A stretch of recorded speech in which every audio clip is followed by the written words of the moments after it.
Hello everyone, this is Caillou and welcome back to my custom magic videos. Today we're going to be starting a new series um, where me and that damn Pipsqueak go over her cube, Agonos cube. It's a 450 plus card custom powered cube, um, and it's one of my favorite custom sets of all time. I've drafted it an unreasonable amount, um, and recently, or I guess in the near future, it's going to be going through some interesting changes or finalizing, which I'll throw over to Pip to talk about. I created a Agonos cube in the January before quarantine for COVID started, which then meant that I got most of the design done in the early stage of quarantine. And while I'm pretty happy with the cube in terms of a version that I can draft repeatedly online with friends, where there's no actual playing of the games for the most part, um, I want to actually print the cube out for its final anniversary, or not its final anniversary, for its upcoming anniversary, um, which is coincidentally going to be my birthday. Or approximately my birthday. So as a result, I'm kind of going over it one last time. Well, not one last time, but one more major time with the intent of getting the cube into a spot where it has actively good gameplay. It has a bunch of different decks that are all balanced against each other relatively, and that there's no more typos, there's no more whatever left. Yeah, and so towards that end, going over the cube with a more critical eye.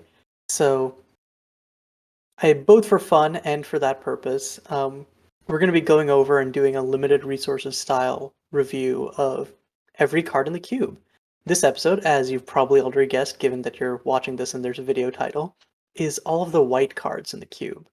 Um, but yeah, if you're not familiar with the cube and are kind of just like listening to this out of general custom magic interest or because you're subscribed to my channel but haven't been introduced to the set before, I'll have a link to it in the description, along with a link to we have a decklist doc for all previous drafts. And we'll be showing all the cards we talk about on screen as we talk about them. But yeah, before we get into the actual rankings themselves, we're going to be talking about our rating scales. So I'll go first and then I'll throw it to Pip. So for me, I'm going to be rating these cards on a letter scale of S through F. Um, so S is the top of the top. It's power. It's cards that should not only, or like, they're not only possible to first pick, but you should first pick them in most circumstances.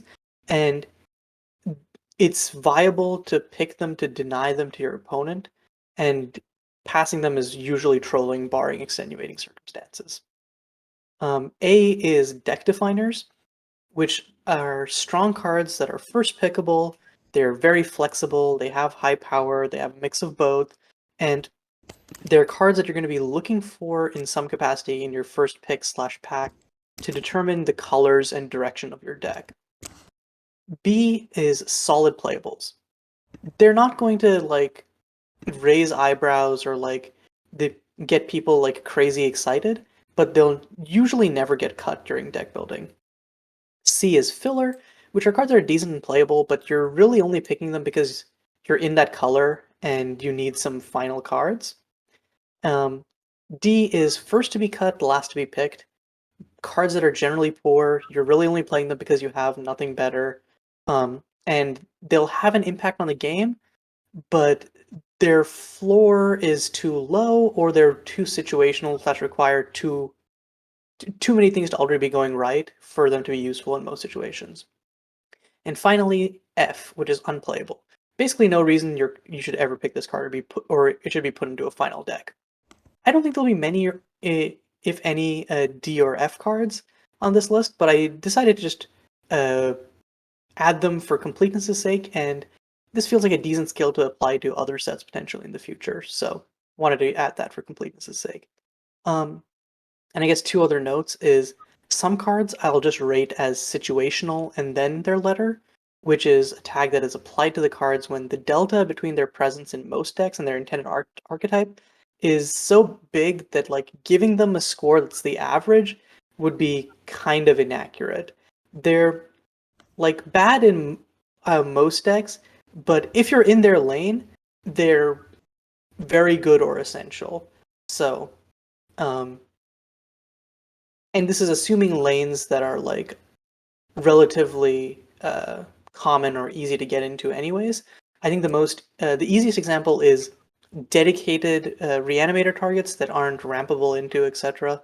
Um, where it's like you're not going to be picking this in like a regular black deck, but if you have if you have a dedicated reanimator shell, some of them are better than others.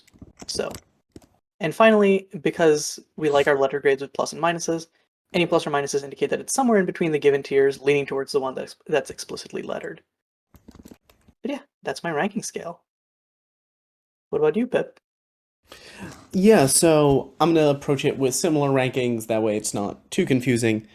My S tier, I'm not going to say that these are like you're trolling if you pass them because I think I'm gonna put a couple of cards where they definitely are. You can justify passing things over them, but um, you definitely these are cards that are reasons to either hard pivot if they signal an entire archetype, or splash a color if they are splashable. These are some of the most powerful cards in the cube. Some of them are going to be a little bit more boring to first pick because they're so open-ended.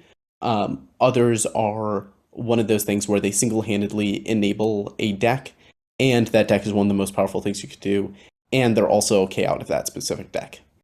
Um, my A tier is basically the reasons to play this color. So they're going to be cards that help give your deck a lot of definition. They are things where if you open them and you're like, oh, I want to draft to use a canon example, opposition deck or an upheaval deck, you grab this card and then you start looking to see if this color is at all open.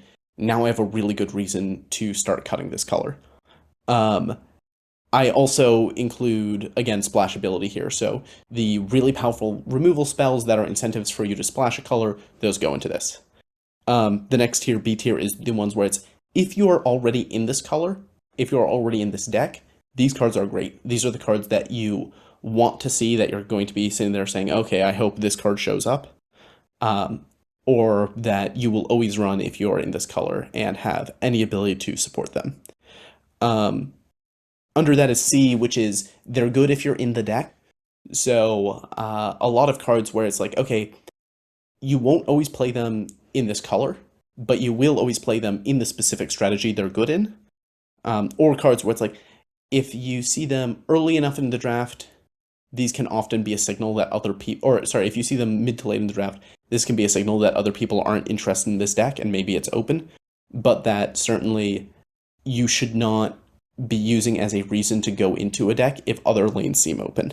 Um, and I'm going to just combine D and F into one, which is basically cards that suffer from 23rd to 26th card syndrome, where if they show up in your deck, it's because you just need a density of a certain effect, or that the cards don't actually have the support that they are meant to have. Um, I think there's actually going to be more of these than you would guess, but uh, this will date the video slightly because I think basically all of these that fall into this category are things that I would want to change at some point because I would prefer the cube doesn't have a bunch of those. Pretty fair, yeah. Okay. So with that, do you want to start us off on our first card here? Sure. So our first card is Agent of Nyx. Well, so Agent of Nyx is a really interesting kind of cross synergy card. Its primary use case is in a kind of white aggro deck, where this gives you, like, anytime a creature enters battlefield under control, you can grant another creature +1/+1 in first strike. It's great with tokens, it's great with haste creatures. Um, it also adds another angle, which is making your creatures into enchantments, which has a lot of synergy with Coined Pond Meditations to basically allow a very cheap card that's a Panharmonicon for enchantments to now impact your mid-range creatures. Hmm. Agonos Cube has a bunch of enchantment synergy effects, so this helps a lot in that regard. Yeah, one I thought you were going to mention that's my personal favorite to combine with this is Painter of Reality, where it gives your creatures a buff if you have three or more enchantments, and it makes a token every time you cast a. I think it's whenever you cast a non-creature spell, and if it's an enchantment, you make two tokens. Mm-hmm. But Agent of Nyx means that you can like get up to that enchantment threshold pretty trivially. So I've always liked playing around with both of those. I think that like I guess I'm just gonna throw my rating out there before I say anything more, which is I think that it falls around a B minus depending. The I might like I'd put it like somewhere there. It's a really like solidly good card, um, but I think it requires like stuff to be going on around it, and it's kind of in depending on how you view it, it's either an awkward or a very good spot of being caught between archetypes. Um, I feel like, yeah, I feel like this card is good, but I'm always gonna like always feel like I have to qualify it. It's good, but so that I guess that's where I land on it. Yeah, for me, I think this is like a pretty clear C tier card, where if you are in a deck that wants this, it's good, but it's never the thing that's going to tell you you should be in this deck, and it's not a uncuttable sacred cow in that deck. Next up, we have Archon of Hope's Defiance. So this card is basically what if Talia but big. Um, I think kind of the issue with that is that generally the strength of those hate bear type effects is coming down early and then being able to just cut your opponent out of the game before they can recover from the tax effects. Um, I feel like Archon is not a bad card, but I think it's one of my lowest rated white cards in general. I think I would put this at like a C minus. It's just I'm it's one of those things where like I'm not ever sure what deck I want it in.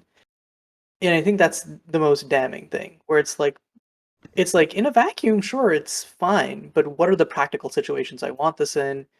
And I think the more expensive you go in the cube, you really want to have like some haymakers. And Baneslayer, it is not, at least on like in terms of like if it sticks around a turn, how much impact it's going to have, etc. Yeah, this is a card which is actually has one of the lowest pick rates in the Agonos Cube Cobra, which is really funny to me, and also I think is kind of symptomatic of what's wrong with the card, where there's no real deck that wants this. The aggro deck doesn't want its 5 mana top end to look like this if it wants to have 5 mana top end, particularly the white one.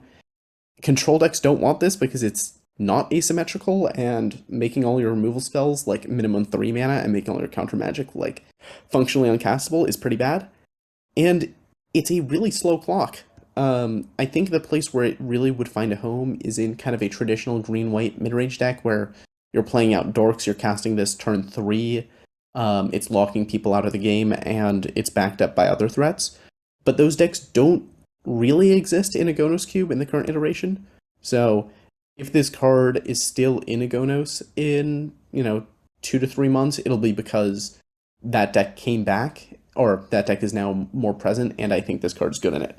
But I actually put this card in D tier. I think I could see because I was already pretty low on it. I think after talking about it, I'm down to put it in D tier as well. So next up, though, is a card that is a lot more exciting.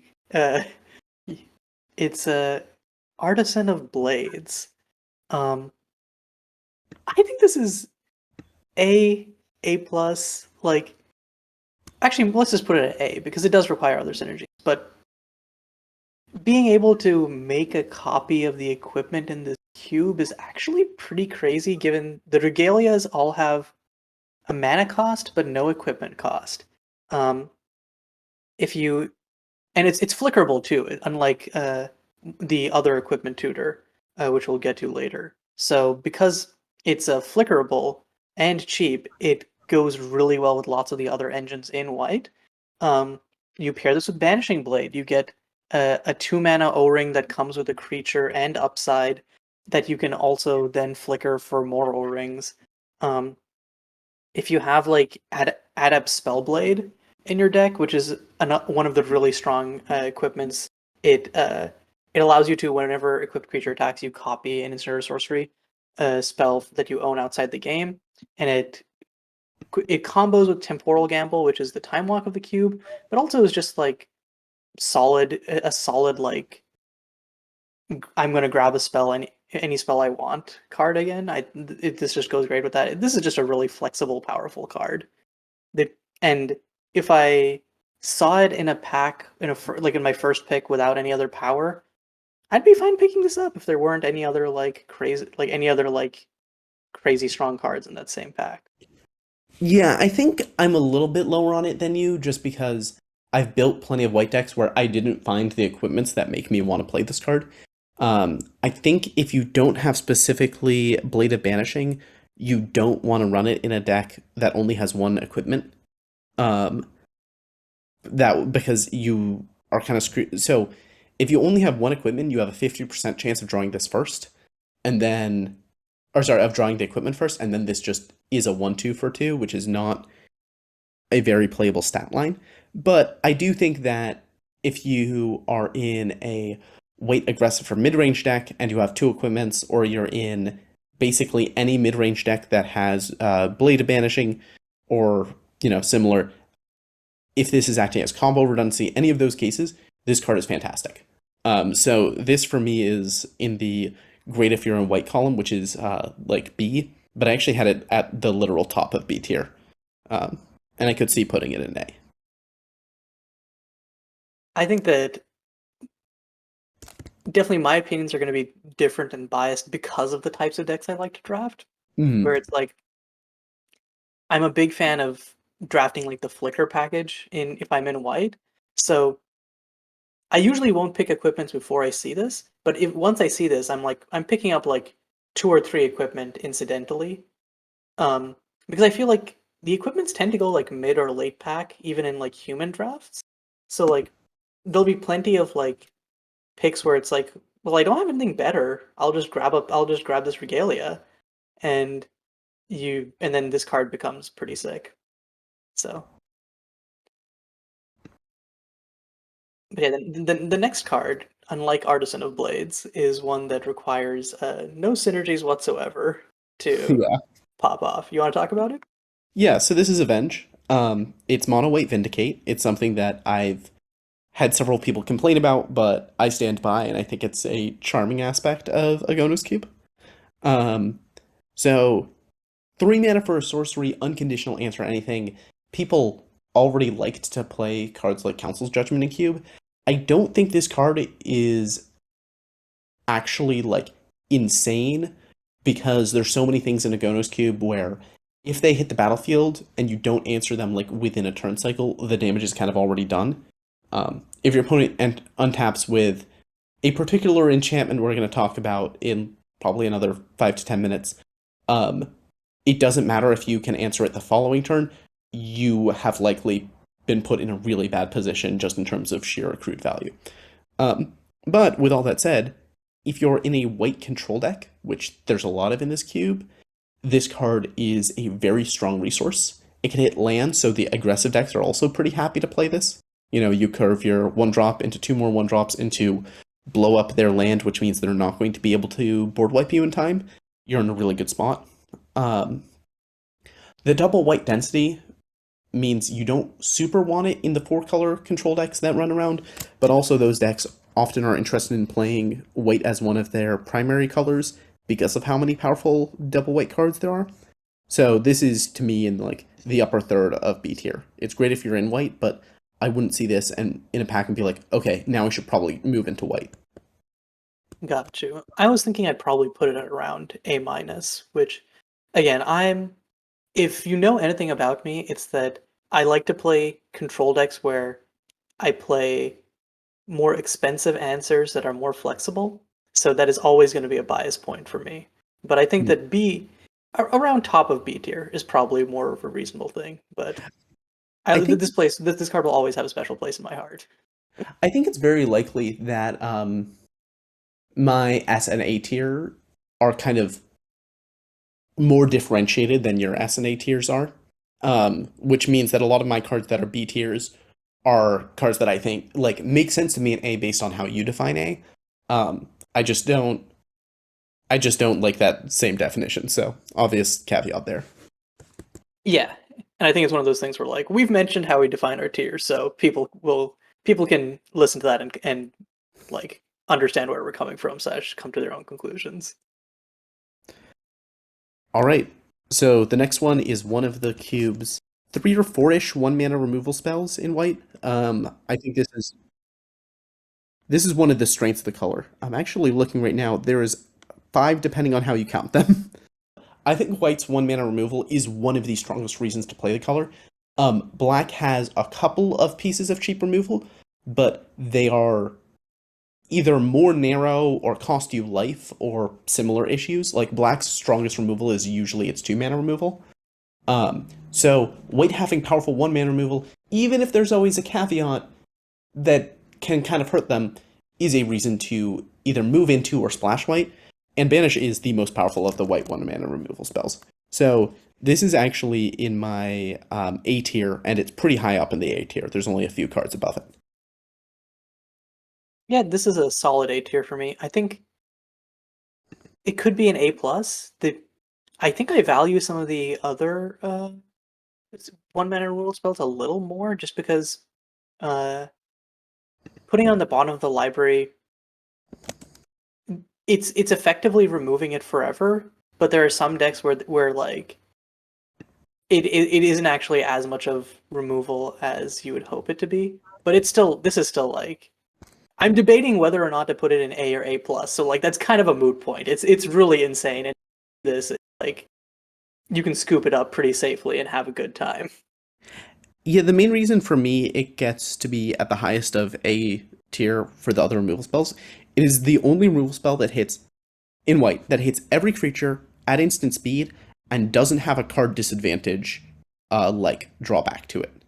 And the card disadvantage of a couple of the other ones are like pretty minor in the grand scheme of things. Like I still think those are good removal spells, but even if it's not a theoretically permanent answer, it's usually long enough and it's at card parity, and the Scry 2 really doesn't hurt you that badly. So that's why it's like top of that list for me.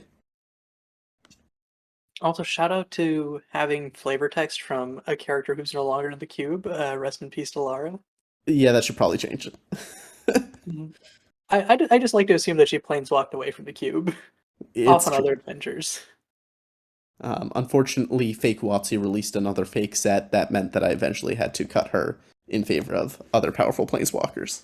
Hmm. That's a story, and I'm sticking to it. So next up we have Behold Divinity. Remember how back when we were talking about Avenge, we were talking about powerful double-pipped white cards for control decks? This is one of them. It's a 4 mana enchantment with creatures can attack you. At the beginning of your upkeep, you gain 4 life. Then if you have 20 or more life, you sacrifice it. Um, so Holy Swords of Revealing Light, uh, it's... I think this is one of those cards which I still struggle to evaluate. Or like, I never like feel like... I'm like, oh yeah, I guess it's good. But then like, you play out like theoretical scenarios with this in your head, or like if you play a game with it, it's like, oh yeah, this card is really, really good. Um, I think I'm still not like a true believer. I put this at like probably around a B plus, but it does so much to just if you're in an aggro matchup, it just single handedly wins you the game versus them. Like, what are they gonna do versus this? Die? Yeah, this is a card where it is a kind of pseudo wrath, but the way you time it is just so different from other wraths, and the decks it beats also differs from other wraths. So part of the kind of idea of this card is a more fair moat for Cube, because I think moat is a really cool card that creates just awful, awful game states and play patterns. Mm-hmm. Um, and I think there are white aggro decks in Agonos Cube that can beat this card via either, having a higher incident rate of removal spells for it, or they can just build up a board and then after your shields go back down because you have to sacrifice this, they just beat the shit out of you. But the deck that this card really just shoves in a box is red aggro, which I think is good because red aggro is an insanely powerful strategy in Agonos Cube. But if you cast this on, let's say, turn 4, when you're stabilizing at around 10-ish life, it's really hard for them to explain how they're going to win the game from that point, because not only can they not attack, they're not really going to be able to burn you out. Any burn spells they've already used are effectively just undone in the course of this spell resolving. And you have, 3 turns to figure out, like, oh, okay, let me cast a Wrath now. Let me do any follow up whatsoever. Mhm. It is a card that needs other follow up. It's not good in a couple of matchups. It's really bad versus control, obviously. It's pretty bad versus mid range, etc. It is possible to beat even as an aggro deck. Like, there are red decks I've seen where they say, cool, so you're at 10, untap, burn spell, burn spell, burn spell. Good game. But to me, this is like mid to high B tier. It is a very good card if you're in any kind of slow white deck, if nothing else, as a powerful sideboard option. Mhm. Also, one thing that I haven't done before, but I want to try is a deck with this and cards like Profane Bargain, where the Yeah, idea is you effectively lock your opponent out of ever being able to attack you because you pay just that one life to or 1 or 2 life or whatever to just keep yourself under the 20 threshold, and so you just never have to sacrifice it. yeah, that's pretty hype. Okay, so Blade of Banishing's up next. It's 1 and a white. It's an enchantment, artifact, equipment, and all of those types are relevant. Um, this card is really good. It synergizes with all the equipment tutors. It synergizes with all the enchantment tutors plus Koi Pond meditations, allowing 2 things. It's great in aggro because it is a removal spell that leaves behind an equipment. It's great in mid range because it's a removal spell that leaves behind an equipment. It's also fine in control because it's a journey to nowhere. The type line has its disadvantages because technically it opens up to more removal. On the other hand, most of the removal in this cube that hits enchantments also hits artifacts, and vice versa. So I think that's less of an issue. Um, Yeah, and like Red's artifact removal is like Fracture, which specifies colorless, so it's not actually going to hit this. yeah, this card is quite good. On the other hand, though, I'm not likely to see this in pack and go, oh, well, this is still open. I should move into white. Um, and it's also not a card where if I look at it and I'm, looking at a pack of 15 cards, this is pretty rarely going to actually jump out to me as this is the right pick to start with. Um, so this is like a pretty solid B tier card for me, in a very similar way to Artisan of Blades, where there are absolutely cards that cause this to jump up much higher in my like interest list, and it's very rare that I'm ever going to play a white deck that doesn't want this, but it has its flaws. Mhm. Yeah, I think this is probably like AA minus for me. I think that it's one of those things where like it's lower than all the 1 mana removal spells because by virtue of, being more expensive, not being instant speed. But it also has those synergies which bump it up. So I think yeah, I'd land on like an A minus for me. Next up we have Bright Hollow Ancient. This is part of a cycle of effectively 6 mana titans that all have cheap 3 mana adventures. Here the adventure is literally just Glorious Anthem. Um, but creating literally creating the anthem token itself is really good because it's an enchantment. Lots of things synergize with that, and most of the things that synergize, like lots of things that synergize with enchantments, also care about tokens. Um, I feel like if you in most decks that run this, the weird paradox is you're usually never going to get to the the creature part of this.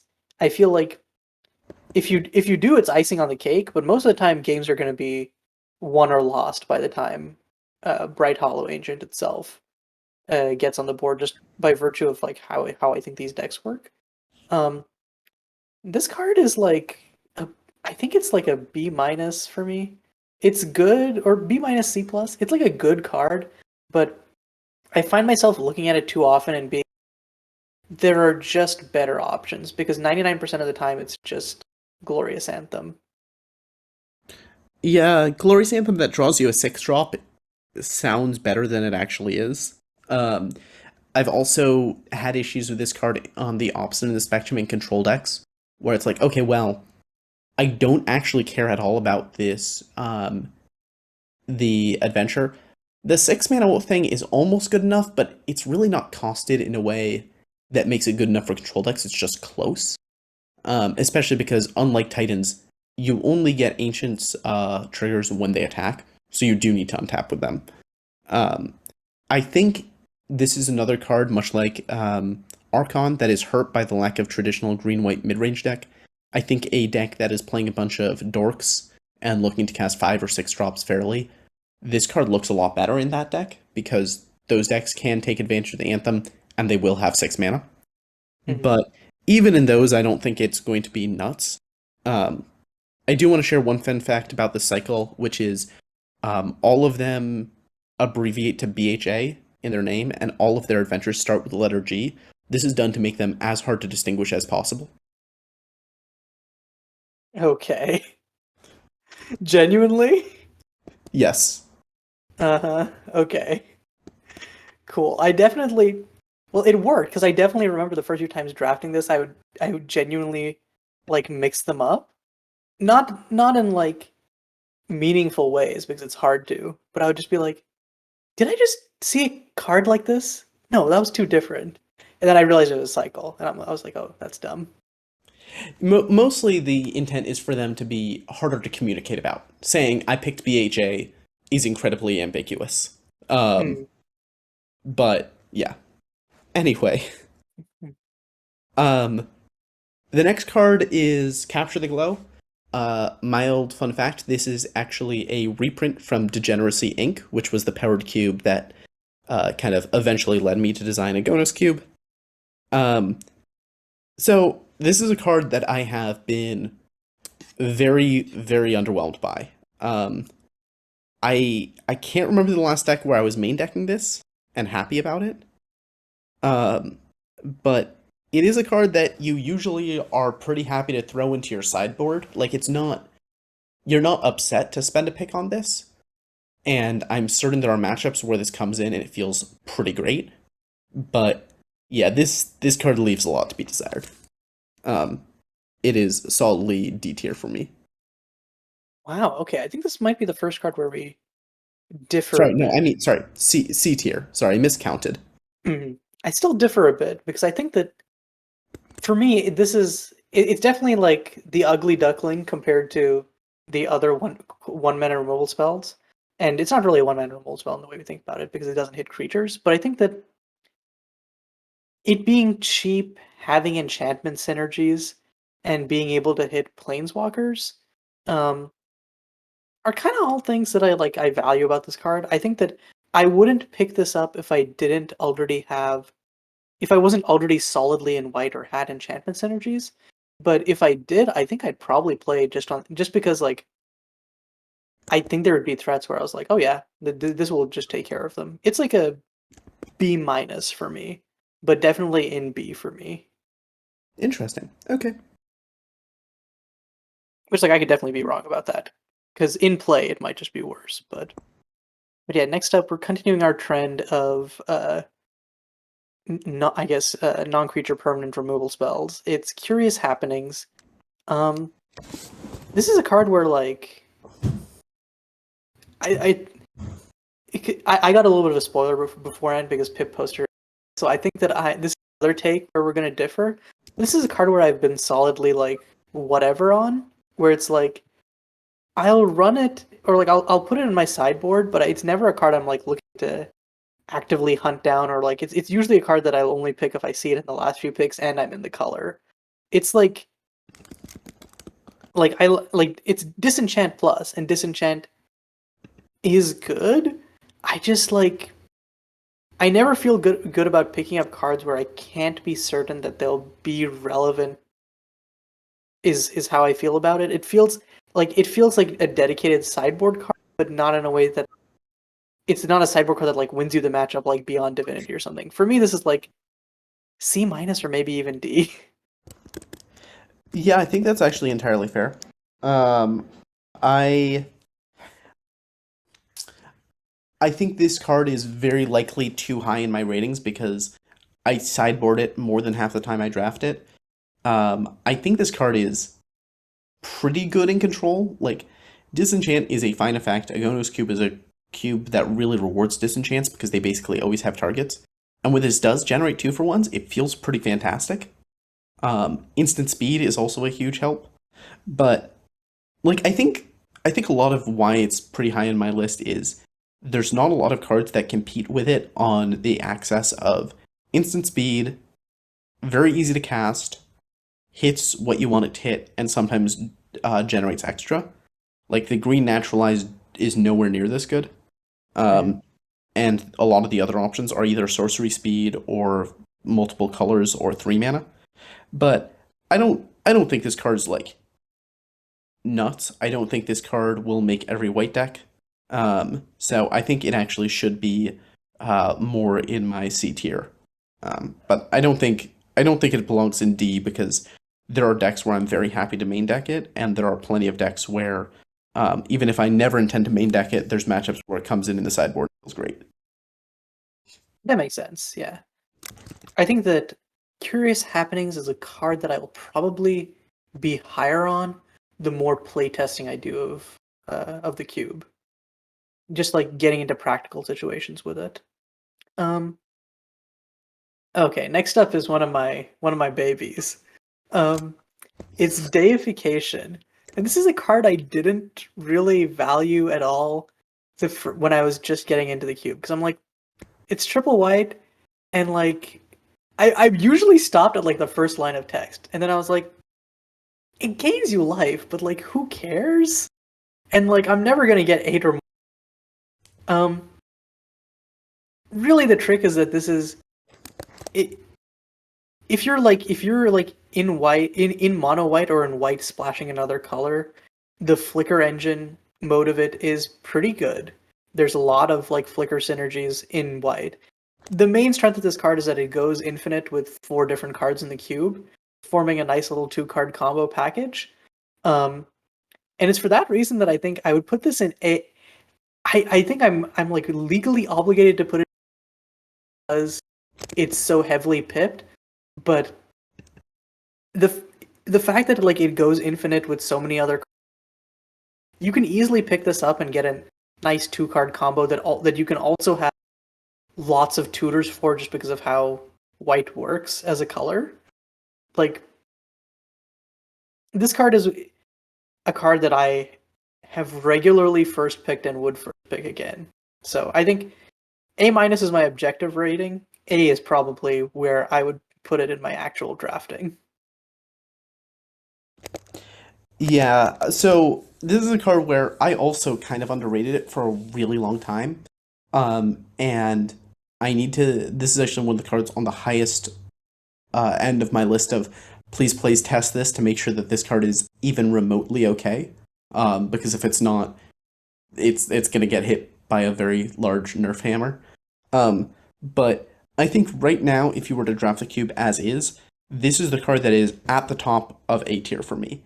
It requires a serious commitment, and you kind of need its combo cards for it to be like actively good. I think if you're playing this in the, basically playing it as intended as a like key card in the fair Koi Pond Meditations deck, this card is like somewhere on the fine to good spectrum, and it's probably more on the fine end of that spectrum. But its combo potential is just so insane because if you get the combo off, you generate a arbitrarily large board state of angels, you gain functionally infinite life, and if your opponent has a board wipe, you immediately recoup all those angels on every subsequent of your upkeeps.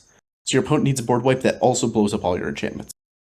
Mm. Uh, and even then, you've gained infinite life, so they need another answer. And I think this card is kind of part of the splinter twin of this cube right now, and I don't necessarily think that's a good thing.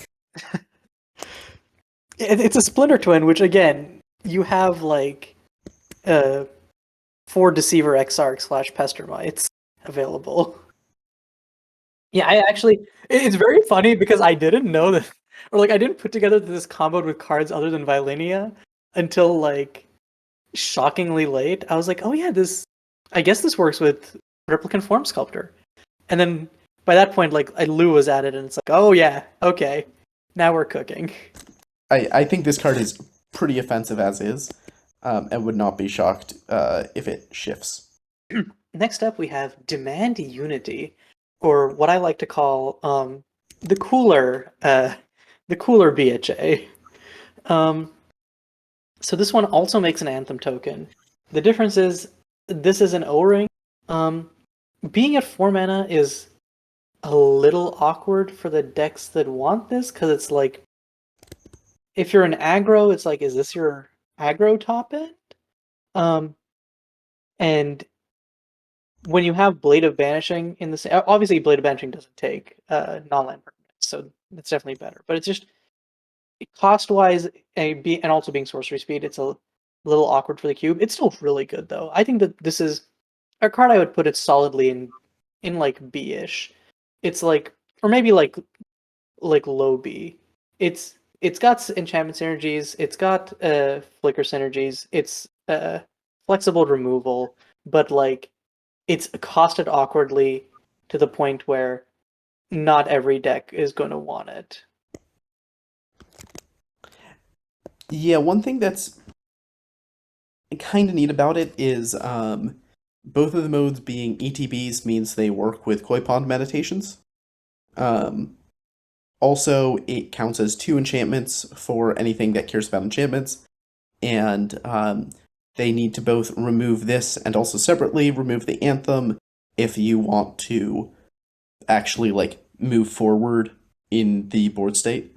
Um, so it is kind of a nice 2-for-1 in that regard, but 4 mana is a lot of mana, and I think this card pretty consistently, like, I don't know, I've been fairly happy with it in white aggro decks and pretty middling anywhere else.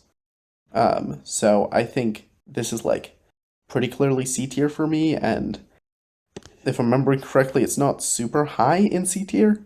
Um, Mhm. but I think the card is like on average fine. One other little Agonos Cube fun fact is that the reason this creates the Anthem token is twofold. One, I wanted to try and make sure that the token showed up on at least 2 cards so I could justify printing them out. And two, uh, it is a really heavy-handed way of making it work better with Koi Pond meditations. I'm excited to talk about koi pond meditations. I feel like by the time we get there, we'll kind of have gone through like all of the stuff that works with it. It's like, yeah, it do be doing that. Um, yeah. Do you want to take the next card? Sure. Okay, so the next card is Desolate. It's 2 white sorcery, destroy all lands, each player draws a card. Um, this is a powerful effect because Armageddons typically are, but I think Agonis Cube's mono white decks are actually like they don't really need Armageddons the way they generally form. So this is a card that you can usually end up with in those decks, and you'll probably run it if you have it. But I don't think the card is nuts, and I don't think the card's a reason to go into white aggro. Um, this card also has a really bad draft rating on Cube Cobra, and I've tried to draft decks that want it, and all those decks are like they're they're not unhappy to have it, but they're very rarely actively happy to have it. If that distinction makes sense. Yeah, that Um, scans. so I'm I'm kind of inclined to keep. I think right now I have this card at literal bottom of C tier, um, and I feel pretty confident about that. Damn. Okay, so this is a card where I actually thought you'd be higher on it than I was. This is the first time I'm going to bring out the situational tag, because I think that like there are not like a crazy amount of decks that want this, but I think that this is good in white aggro, and it goes very hard in uh like the land. Like there's like this land destruction pile that you can construct out of the red, white, and green cards. Um, this goes pretty hard with any number of like Karu Proudborn, Nurture with Ashes, Uyen, all of that stuff. Um, and usually if you're in those colors, like the problem with like the wildfires is that they will kill your engines like Uyen and Karu Proudborn. I think Karu Proudborn actually dodges the 5 mana one, but it doesn't dodge the other one. Um, well, Desolate is both cheaper and you can keep your engines alive. Um, so yeah, I think this is like slapping the situational tag on it, but I think it's a B tier in my mind for those reasons. That's a neat way of looking at it. I think I've probably underexplored this in something that's like a big Boros style deck where you have a bunch of mana rocks. The fact it draws a card, I mean, it gives your opponent a card too, but that gives you a little bit of velocity, which is nice. If you are, wiping the board to a more even game state. Um, I think if I'm in one of those land stacks, I would just so much rather have something that like any of the wastelands or strip mines in the cube, rather than a card that I can only cast if I have my engines up. And Oh, yeah, no, that, that's entirely fair. but yeah, I think your tag makes approximate sense. Hmm. Um. Oh yeah. Also, I guess what was I thinking? How does this? I've always had the question. So does Sphere see every land go to the graveyard? It is worded as one or more because of shit like this. Oh right. Okay. I think I just missed the one or more. Damn. Yeah.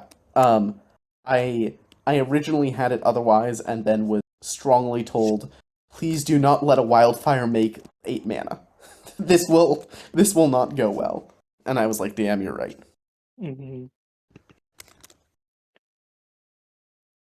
Okay. Next up is disrupting songstress. I think that this is probably the weakest white aggro slash tempo card. It's like needing to play it, wait a turn, attack, and then they might not have even. They have to like play a non-basic land, play a one drop after having seen the songs, and then they could just play the land or not play the one. There's so many ways to play around.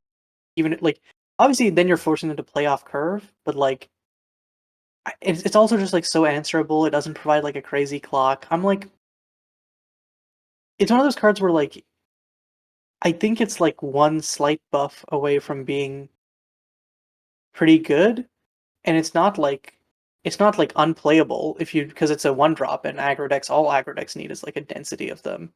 But I think this is like my first like solid like D tier, and which for me is like it's this is usually going to be last picked first cut if you got like a reasonable deck.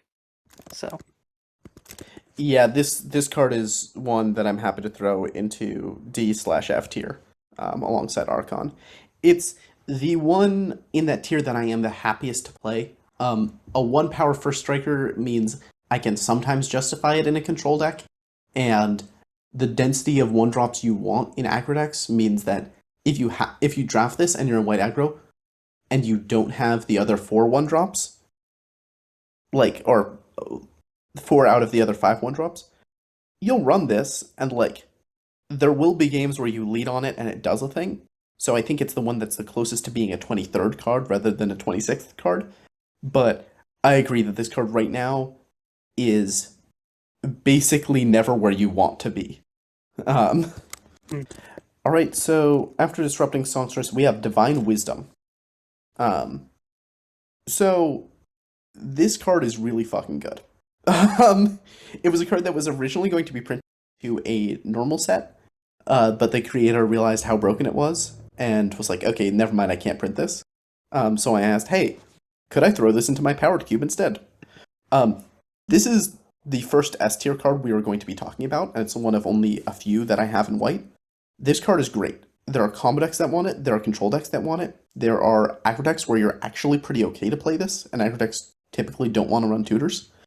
The fact it's instant speed makes it so good, and missing 4+ cost cards does make it worse than Demonic Tutor in some cases. Like, there's plenty of cases where you're kind of upset to have this and not Demonic Tutor. But This can find every single other tutor in the cube, so if you are in that style of deck, you can kind of tutor chain your way to it. And I think the instant speed makes it a much better, like quote unquote, fair card. Yeah, this is also my first S tier of the series, and it's I think my first of only two that I have for white. Um, this card is just it's just so flexible. It's so good. It doesn't have a crazy color requirement. It's instant speed. Um, it's yeah. It there's really not much to say about it. It's just good. So next card's a lot disappointing after looking at this. So Duchess of Steel is still kind of fine, but I think she's substantially worse than Artisan of Blades because that extra mana you add really hurts. Well, it's not just one mana. It's also all of the mana of that equipment costs because you don't get Well, it for free. Well, minus the fact that you grant it Convoke, so you fairly often can cast it pretty much immediately after.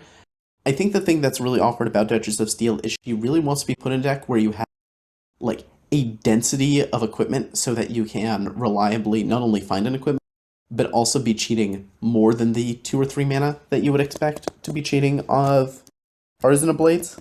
So mhm. a little bit rough, honestly. You could make the argument that Artisan of Blades and her should have their costs reversed, but I also am okay just having a couple of cards in any given cube which are somewhat worse than each other, because then it creates, a more spiky environment, and especially some more variety if you are a cube bigger than 360. Duchess of Blades is pretty solidly in C tier. Oh, sorry. Yeah, C tier for me.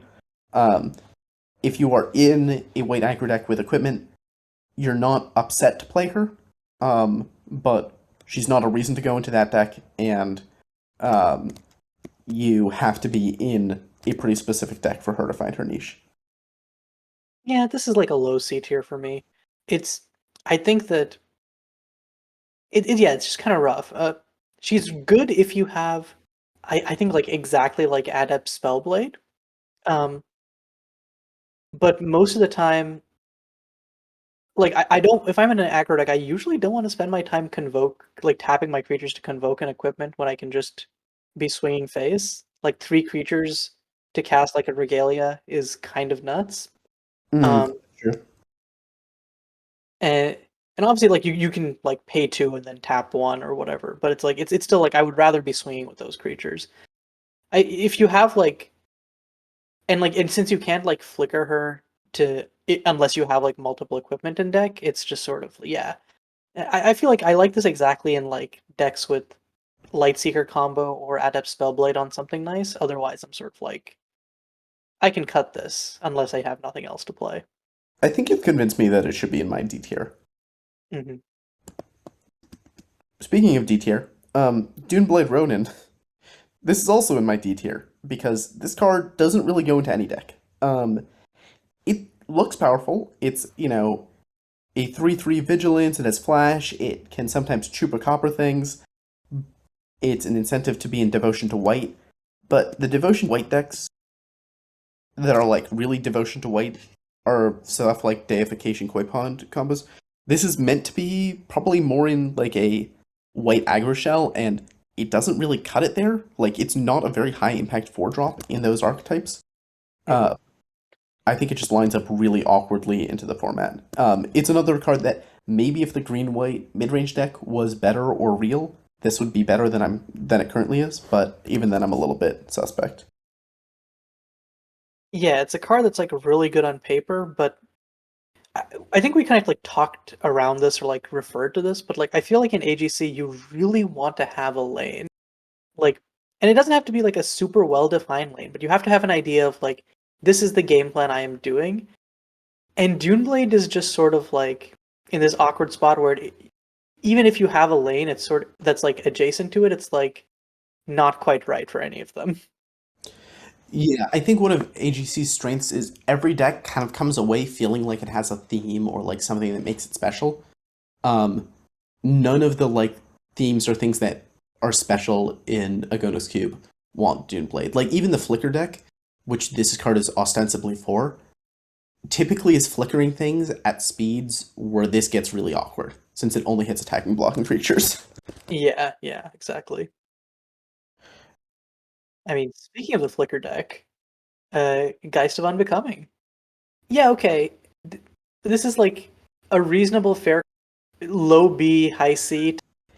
Yeah, so this is a card that might get cut in a iteration of the cube very soon just because of density reasons. I think it's a pretty powerful card, honestly. The fact it can hit any permanent means that you can flicker a land, so it's kind of a flying bear, assuming you have a use for that 1 mana. The recite means it's really good in mid-range value decks where you can trade it off early and still get another flicker out of it. It can hit opponents' things, so it can clear a blocker, or just, murk a token. Um, but I'm not like excited to put it into any generic white deck. Like the fact it is a slow flicker means I'm less happy to use it with like planeswalkers or whatever. So I put it in C tier and like pretty middle of C tier if I remember correctly. But I think the card's like entirely fine. You want to talk about the next card? Yeah, so Heaven's Decree is a really messed up wrap, since it's both a destroy all creatures and a win con. It's definitely modeled after some cards I've loved playing with in MSEM and other constructed formats in the past. Um, it's a card that I put pretty cleanly into A tier. It is the best white Wrath in the format, in my opinion. Um, Especially because it only has 2 white pips, so it's more splashable than one of the other guys in the room. And it's just this card is so good at kind of providing inevitability, especially because the quote unquote flashback on it is instant speed. So you can still hold up mana and then just say, okay, now it's time. Um, Looking at this card, I'm realizing Augur designed this. I think I designed a almost identical card for Highlander. So I thought I designed this one, but apologies for shortly earlier when I claimed I designed it or was inspired by certain cards to make it. But yeah, this card's based on, or this card reminds me of cards that I really love playing with. So Yeah, it makes sense. I think that this might be like a weird take, but I think I just don't draft this enough because I just don't like draft control decks in like white. I don't see this card when I draft control decks. I don't know why. I feel like I've drafted this way less than I should, and it's not because I don't rate it highly. So I hope that like next time I'll just like come across this and be like, all right, can pick I this do up. think that a lot of the time when you're in white, you're playing a more board centric version of the white deck. Like I don't remember the last time I've seen you post a deck that's like classic blue white control. Um, That's fair, yeah. If I'm playing blue white, it's usually more of like or blue white control. It's usually one that's like winning through peace in our time or something else like that. yeah. Um, Which spoilers Soon. soon. Yeah, so the next card is the card I have right after Deification as top of A tier, which is 100 Years of Glory. This was a card originally designed for Vault Cube, which is another person's custom powered cube. Time Spiraled, big shoutouts. Huge inspiration for me making Agonos Cube. 100 Years of Glory is like a Monastery Mentor, but you can't kill it particularly easily. um, the first couple of casts on it are pretty underwhelming. You really need to have a density of cantrips to reliably be able to hit the 5 unity counters threshold, and you need to have a couple of soldiers left over by the time you do that.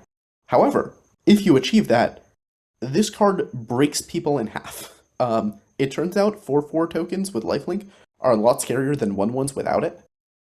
So it's usually a good win con slash value engine in particularly um, I would say like the controlling or tempo decks that are usually blue white, sometimes blue white X. Um, but yeah, top of A tier for me. Yeah, I think this is more in the middle of my A tier, but it's still solidly in there. It's one of the best early build arounds you can pick up. And I like cards. I like this card and cards like it, which we'll be seeing in other episodes like Otter Slide and Will Beyond Reason, because I want to be picking cantrips anyways. They're like good. They're not exciting cards, but they're good cards. And this just like this just takes that and like maximizes the power of those cards and turns them into like not just like acceptable picks, but into game-winning threats, I guess. Yeah. Um, but yeah, 100 Years of Glory, the solid card. So, Inspiring Prince is, I think, actually kind of an underrated card. Um, it is still in my C tier, spoilers, because like every single one of the white one drop aggro, it's only good if you like are in a deck that wants a density of white one drop aggro creatures. But if you're in that context, it's one of the best ones. I don't think it is the actual best one, but it's close because the starts you can have where you play like any one drop into this plus another one drop on turn two, you've already grown your first one drop, so you have this is effectively a 1 mana 3/2 that can continue to snowball from there. Like this card is very good at basically punishing any opponent whose plan for dealing with white creature decks was like, oh, I'll play a mana rock on two and then I'll cast my four on three, or I'll wrap the board at some point. Yeah, this is actually, I think, maybe the only white one drop that's actually in B tier for me because I think that the fact that it's basically a little mini anthem for tokens makes it useful in a lot more decks than just aggro, or like or more than just because even lots of like the flicker decks or like even 100 Years of Glory or whatever, um, are going to be generating a lot of tokens, and this is like you mentioned, it's a 3/2 threat that it puts pressure on them, and also incidentally buffs up all of your token synergies. So this is like a B tier to me. So the next card is Isabella, Crowned in Glory. She is, I think, the only card in this cube that makes you the Monarch. If not the only one, she's one of the few.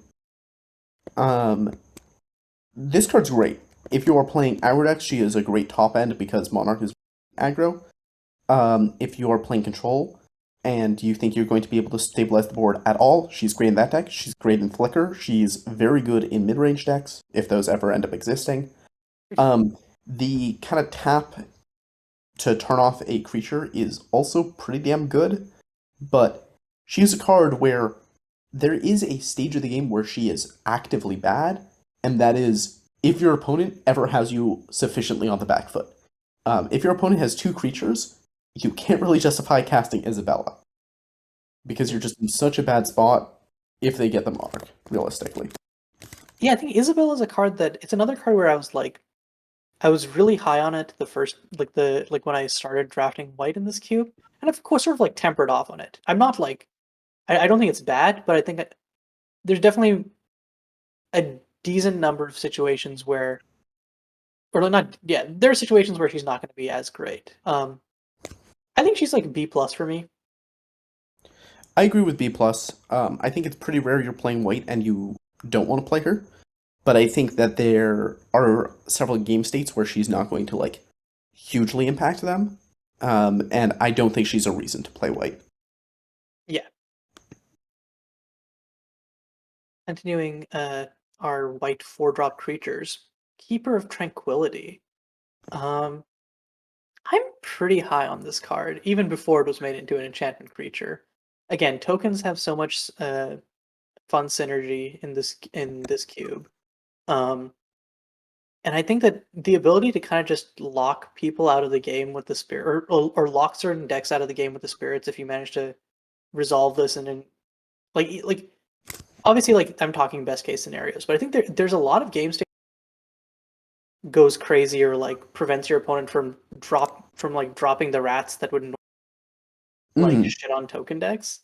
That I'm like, I think this is another B plus for me, but it's a B plus where I think the types of decks I like to play appreciate the synergies a little bit more than Isabel, is I guess how I'd put it. And I think I'm only saying that because I think that I draft Keeper of Tranquility on average slightly higher than Isabel. And so I'm trying to think why. Yeah, I think this card also has some other like neat incidental cards it works with that feel really good. Painter of Reality comes to mind, as does Ristic Haunting and beyond death. There are enough things that incidentally generate spirits that this then kind of gets nutty with that I'm excited to see it, basically. But it's not a reason to be white. Like I'm never excited to early pick this. It is just a card that basically always ends up in my decks if I'm playing white, whether that's mid-range control. Like it is a great top end in aggro. It is fine mid-range beef. Like it's still what? It's 5/5 worth of stats for 4 mana with disruption and evasion. That's that's kind of hard to go wrong with, and the enchantment is some really nice extra synergy. Hmm. All right. The card of the hour that we've been referencing a bunch without actually talking is Koi Pond Meditations. Um, so I'm going to unfortunately hard juke and say Koi Pond Meditations gets a C for me. I don't Oh, actually. thank God. Okay, because I was worried we're gonna disagree on this. I had this. I was like cursing my defense. Okay, cool, cool, cool. No, Koi Pond Meditations is a super cool card, and I think it's a card that's very good at signaling what like one of the main things White is doing. It's a good, or it's a reason that I think newer drafters might gravitate in towards this color. However, I think if you're actually looking at it, it goes in really few decks. There's a lot of decks that play Deification that don't even want Koi Pond Meditations, which is unfortunate. Uh, and it's really easy to end up with weird sequencing stuff where you play Koi Pond Meditations after you play your main enchantments with ETBs. There's a pretty finite number of enchantments that have good ETBs that you want to clone with Koi Pond Meditations. But all that is to say, there are decks that still want it. Those decks sometimes make it look really good and really scary. And I'm not super likely to cut it from the cube, but it's also a card where I think you need to really justify putting your deck in the first place. Okay, okay. I saw this on your tier list, and I was like, I might have a slightly disagreeing opinions about this. But I think we ended up at the same place. This is a card where when I first drafted the cube, it was one of my favorite cards. It's like, again, like I like my enchantments, I like my ETB value. It it felt like and it felt like such a clean slot into lots of those decks and engines. But like not doing anything on its own, and lots of time it feels going off with this card. It's usually because you already Mm-hmm. the so yeah. I think solidly C is where I'd put it as. Yeah, that's entirely fair. Um, Next card though. Next card's exciting. Yep, Lady Marie of Morning. This is if you remember Dilara we were talking about. This is the person who replaced Dilara. Um, she's I think was she originally your walker or Cyber's walker? She was originally mine. Okay, uh, but yeah, uh, has has like a pretty good track record in other. Um, and God, does she deliver here as well? Um, I think that basically any slow deck wants Lady Marie is how I would put it. She she's got removal. She's got to like quote unquote settle the wreckage mode. Um, and if you can just stack her emblems, it's obviously it doesn't quite help you win, but it's very hard to lose. And her ult is like only 3 turns away if you don't use her. Yeah, Lady Mary is, I think, a really painful way to lose the game, but thank God she actually does end the game. I think the nightmare case scenario as an extra deck is you swing out against your opponent, they untap, they play Lady Mary, and just remove all of your creatures. And there's plenty of times where if you're a red deck, you can still recover from that. You can kill Lady Mary, you can burn your opponent out. They just gave you a bunch of lands. It's not the end of the world. But if Lady Mary sticks on an empty board, the minus gets a lot of value. The plus is just a really nice little buffer, and she does eventually end the game. But I think one thing that I've basically realized in this cube is if control decks come into conflict, one thing that Lady Mary kind of is awkward about is very few control decks in AGC have kill your opponent with damage as their only real plan, and the decks that do have semi-exponential damage growth, like if you had something like 100 Years of Glory. So 3 or 4 Lady Mary emblems isn't going to win you the game, Mhm. but it's going to make your opponent's life really difficult. So I think this card is right at the bottom of my A tier. She is a very good reason to play white. Um, not all white decks are going to play her, which I acknowledge as a potential reason to not put her in A tier. But if you are any shade of mid range or control, and you have the ability to not only like whether you're a white deck or just have the ability to splash white, I think she's worth looking at. Yeah, I think she's at the very top of my B plus, where it's like I need to know that I am in a slower deck, but that's pretty much my only requirement at that point. Like, once I'm locked into a slower deck, I'm very fine with picking Lady Marie in most situations. Okay, next up is a card that was just added to the cube, and I'm not gonna lie, I'm not sure how to evaluate this, but I'll talk about my thoughts on it anyways. It's Light Seeker. So my gut is that this card is like fine. I think you get a lot of value out of the token stuff, and getting a huge lifelinker is pretty good. It being cheap is also a big plus. It also is part of a 3 card combo with a card we're going to see later in this review, and Clickbug Hunter. The problem is Clickbug Hunter is kind of it's a card that like you don't want to pick it up super early, but you don't really get to choose when you see it. Um, so it's a little awkward in that regard. I think Lightseeker is probably like bottom of B, top of maybe not even top of C. I'll just say a solid C for me, where it's like in the decks that want it, that like the equipment decks, it probably is like pretty backbreaking, and it's also fine to pick up if you have one of the other combo pieces to see if you get the third, but I wouldn't like crazy prioritize it. Yeah, I also think um I think the aristocrats mode will probably become more pronounced as I try and make that deck actually draftable.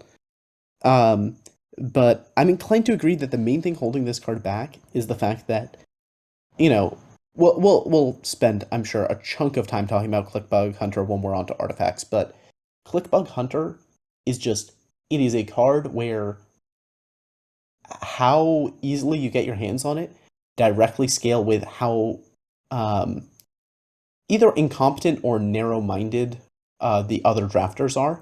The one thing I will say is I think Lightseeker makes it possible to justify like a pick 2 Clickbug Hunter, which is a neat unlock, um, Mhm. because that's not something you can really justify otherwise. Let's get on to the next card, which is Linden's Valiant. Um, so Linden's Valiant is, I think, a card which is currently hampered slightly by the lack of traditional green white mid range decks in this format.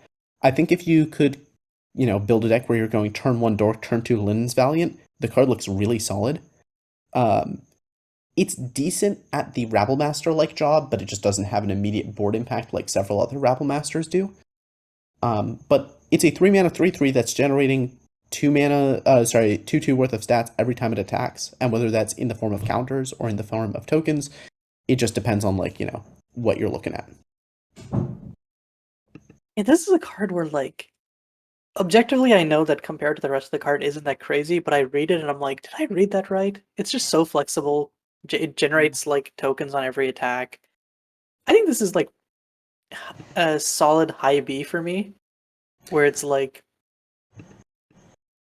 I can see wanting this in a decent number of like mid-rangey decks. I can see wanting this in like aggressive decks. It's just old reliable to me. That's really interesting. So I put it in C tier actually, where I think that with the way the cube is currently situated, this is good but not insane in aggro, and it's good but not insane in mid range. And I think being good in 2 decks is worse than being like amazing in one, or obviously good in all. So it's like midway through C for me, I think it is less good in the white aggro decks than something like Inspiring Prince is. And I think it is worse in the white mid-range decks than, I don't know, even something like Demand Unity. I think that's fair. I feel like I Um, usually end up in a place where like there are cards I cut uh before yeah, Linden's Valiant. And it, I think it's possible that it's also gaining a lot of value by virtue of it being a 3-drop, where white has a lot of really good ones in this cube and quite a few good 2-drops, but the 3-drops are where it starts to fall. I don't think it's the best white 3-drop by a good mile in aggro decks, or just in general, but I do th- I do think it's like one of the best 3-drops, and you are pretty unlikely to have another. yeah, that part about the curve is very true. So the next card is Lost in the Light, which is 1 white enchantment, ETB, exile a creature an opponent controls in the battlefield. Mana, white remove. Um, Awkwardly at sorcery speed, and they can remove it later. So I think this is the worst 1 mana white removal, but it's still 1 mana white removal. It's still like mid to high B for me. Um, it's not a very exciting card to play, but it's good and it has some other neat synergies to it. I think it's very rare you cut this in white decks. Makes sense. I put this in A minus because I still think that like 1 mana white removal is quite good, but like I Mm-hmm. don't I don't like I don't stake my life on it like I do the actual instant speed ones. Um, Next up is Martyr of the Empire. Um, it's basically a reanimator target. So this is one where I would slap the situational tag on, but even in that deck, it's like it makes up for not it makes up for not being like the best reanimation target by you can self-enable it by discarding it. And I think that it's a card that for a while was one of like my lowest picks. I was very sad that I Shale like there were like a few if I remember right, like white reanimator top ends. There was Nishale, and I think there's one of that, if I'm remembering right. But I think with the addition of the Esper Sphinx, um, making Esper Reanimator more like attractive, I could see this being played in that deck. But it's like on the low end for it's like a C. It's also a card where I think it has some control utility that we just haven't really seen yet because the control decks just don't look like this. But I think it occupies a similar spot for like the way Elish Norn works in mid-range control decks in Cannon Cubes, except this has a break class in case of I'm not going to get to 7 mana emergency. I think if this card resolves, there's a lot of decks that are pretty cold to it. Um, and it puts you in a very safe spot, I would say. But it's not great at winning the game, it's just great at making you not lose the game. I think this card is has to be in my D tier, honestly. Like it's I think at the bottom of D tier just because the decks that would play this in I think a lot of other cubes don't want or need it in this cube. Control decks just have better endgame plans that don't involve this. Yeah, that's where I land as well. Um, but it's also a card where I think I would be a little bit surprised if I saw it in someone's deck. But like, I think it's just a testament to the card quality of Agonos Cube in general because like, I think you could show me a deck and I'm like, oh, okay, you got pushed out of another color and you had to make this white axe deck work. But like, I don't know, this will probably win you a game. I could also see like you pick up a bunch of black reanimator spells and you open a piece in our time. Yeah, Not another color. I'll play this. Then you okay, cool. This is a reanimator piece in um but yeah. Next up is Militus Phalanx. This card name is a crime against um but this is just a real it like the making the soldier tokens on ETB great for flickering. The tokens work well in aggro and they work well with your other synergies. Um and the fact that it self bounces as well um means that you can it gets like it's not just like this kind of, oh, okay, you have to flicker it to really get value. In aggro decks, you can honestly go like turn one prominent and Yeah, then just.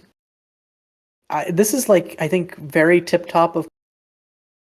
It's just, it's so flexible and yeah. For me, it's right near the top of C tier. Like, I think the card is quite good in all the decks it is good in, and I think that it is passable in other decks, but not like I built a ton of white decks that don't want this card. Um, but it has a lot of incidental synergies that make it much stronger. Um, I do. Why is this card's name a crime? I'm just awful at pronouncing it. Oh, I see. Okay. I thought it was going to be a historical thing, and I was about to say, no, actually, the Greeks did a phalanx as well. I know the term's popularized with Roman stuff, so anyway, um, we're not going to worry about any of that. The next card is, I think, like a huge fan favorite card in this cube. Like when people talk about cards in this cube that they love, this card often comes up, which I think is neat. Mother of Light impacts the draft by allowing you to kind of a build your own Mother of Runes like, where you have to quote unquote unlock the protections by removing those cards from the draft. I think it adds a fun little mini game to you start to question like, okay, how important are the cards in this current pack to my deck? Are there any that I think are better than making my light a little bit better? Um, However, I think it's pretty narrow in terms of what decks it goes in. Most you need to be a white creature deck, and it's entirely reasonable in aggro, but it's not insane in aggro. Um, so I give this a C tier as well, but it's pretty high in my C. Interesting. This is like solid middle of B for me. Hmm. The, I think that it does sort of have the syndrome of where do you play this, but I think I value the. I think that if you pick this up in pack one or two, pretty trivially get to all types, Hmm. and it's kind of a monster, not monster, but I think it's a pretty damn good card when it's completely unlocked. And yeah, I don't know. I think I just value the draft by default a little bit more. And I don't even know if I can completely explain it, but I think just the effect that it has, the way you can draft, is just something I value in and of itself. So Yeah, it's possible if the card's in draft utility is such that you I understand the logic there. Um, I value hate drafting pretty low, even in Agonos Cube, just because I have so rarely seen a deck where I'm like, oh, you got screwed because you are missing this one card. Even the decks in Agonos that are missing the key piece that you hate drafted away from them usually are going to be strong enough to kick your ass if you like give them the ability to. So I get the logic. I just think that is a strength that people are going to value higher than it maybe should be valued. But I mean, hey, people draft the way they want to draft, and I think that's awesome. mhm. And I will say that I think that my rating is inseparable from what you mentioned, where it's like it's just a it's one of the cards that makes the cube neat. All right, so the next card is the other whiteboard wipe at 4 mana, and I think this card also belongs in A tier because holy cow, is it powerful. Um, no more being triple white density means you can't run this in the 4 color decks, which is why it's pretty low on my list of reasons to white. On the other hand, it kills everything. If your opponent has indestructible creatures, those are dead too. If your opponent has creatures that produce tokens on death, they don't. If your opponent is an aristocrats deck, they don't get dice triggers. Like, this card is really good at just saying, I am done with all of this shit. There's there's some caveats there. The triple white density is a huge knock against it, being a flexible pick. And obviously, you can be playing a white aggro deck where this card is bad. But I think the raw power you get from board wipes, um, and a board wipe that is as conclusive as this one, is enough for me to give it an A tier. Interesting. I think that this is like lower end of B tier for me, and Hmm. might be a little controversial. But I think the reasons for that is I think that the high density ends up hurting it a lot because of like I think usually if you're in control, you're probably playing blue. I think lots of like the good blue cards want you to have access, Hmm. and so you end up in like awkward sequencing scenarios where can I actually get this down on curve for 4? And I also think that the creatures lose all abilities until end of turn is huge, but I don't. I feel like I haven't run in the cube as it is right now. And like you mentioned, aristocrats and stuff. I think that I feel like once that's added in, it'll be stronger. And like, yeah, I just feel like killing indestructible creatures is awesome. Like, I Hmm. feel like I would always want heavens, and I think that it's just so much more flexible. That's all. I think I agree with all that. I think the other like kind of factor I'm gonna chuck in with this card, and I think I'm actually convinced that this should go down to instead of a reason to play white, it's great if you're in white. It's probably worse than Behold Divinity or something like that. But I think this is a card where my opinion could rapidly change on it depending on how playtesting goes, where if I notice the first thing coming up a lot, I'm going to go back to being higher on it. And if I notice the triple density coming up a lot, I'm going to go back to being lower on it.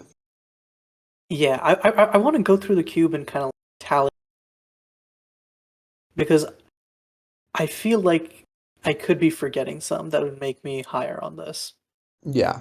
It's it's nice because so the next card that we're going to talk Unicorn, which has an adventure that grants indestructible. So it's kind of nice versus that sort of thing. And White has a couple other like spot indestructibles that will allow it to beat some board wipes. And this saying, nope, you don't beat this board wipe is kind of neat. But yeah, it's not nuts. Um, I think Noble Unicorn is actually pretty nuts, but only in the deck that wants it. And I think it is a lower pick priority than make sure you have the one drops to fill out your curve. So it's kind of middle of C tier, but I think it's very good in C. That's how I feel as well. Like it feels weird to put it in C tier because there are a lot of decks where I will pick it and I'll be like, this is cool, but it's jockeying for spots with. I do like that or like the one thing reason to prioritize it for me is that if you're in white midrange, this is one of two cards that allows you to on their own curve into deification and immediately have the flicker mode online. Hmm. And it obviously doesn't get anything out of the flicker mode, but I still think that's a consider. So yeah, I think middle of C tier is right about where I'd put it. I also put Octavia in middle of C tier. I think she's really cool, and I think she has the ability to be powerful, but I just don't think she has a lot of great synergies in the cube yet. That might be something that either gets some other cards changed slightly to make her have more synergies, or it might get her cube. I'm still waiting to see some results of playtesting. You do have some neat things like, you can um, veteran combatant into her, and you get the lifelink trigger immediately. She's part of the 3-card combo with Lightseeker and Clickbug Hunter, but we also explained why that's not like that insane. Um, yeah, and she also has some neat things going on in the black cards, which grant some like whenever a creature dies, you gain one, each opponent loses one type of are pretty good with Octavia. But I think she is very far from being nuts. So middle of C. That scans. I think that she's probably like high C for me, and I think that's mostly because I think that the extra point of toughness compared to the unicorn is actually reasonably relevant, and I like that she now has a combo, like a combo. Even if the combo isn't good, I feel better about picking her up. But yeah, she's still double pipped and not a one drop for aggro purposes. But yeah, Um, so continuing on the C tier cards, we have Order of the Troops. First card in the Order cycle.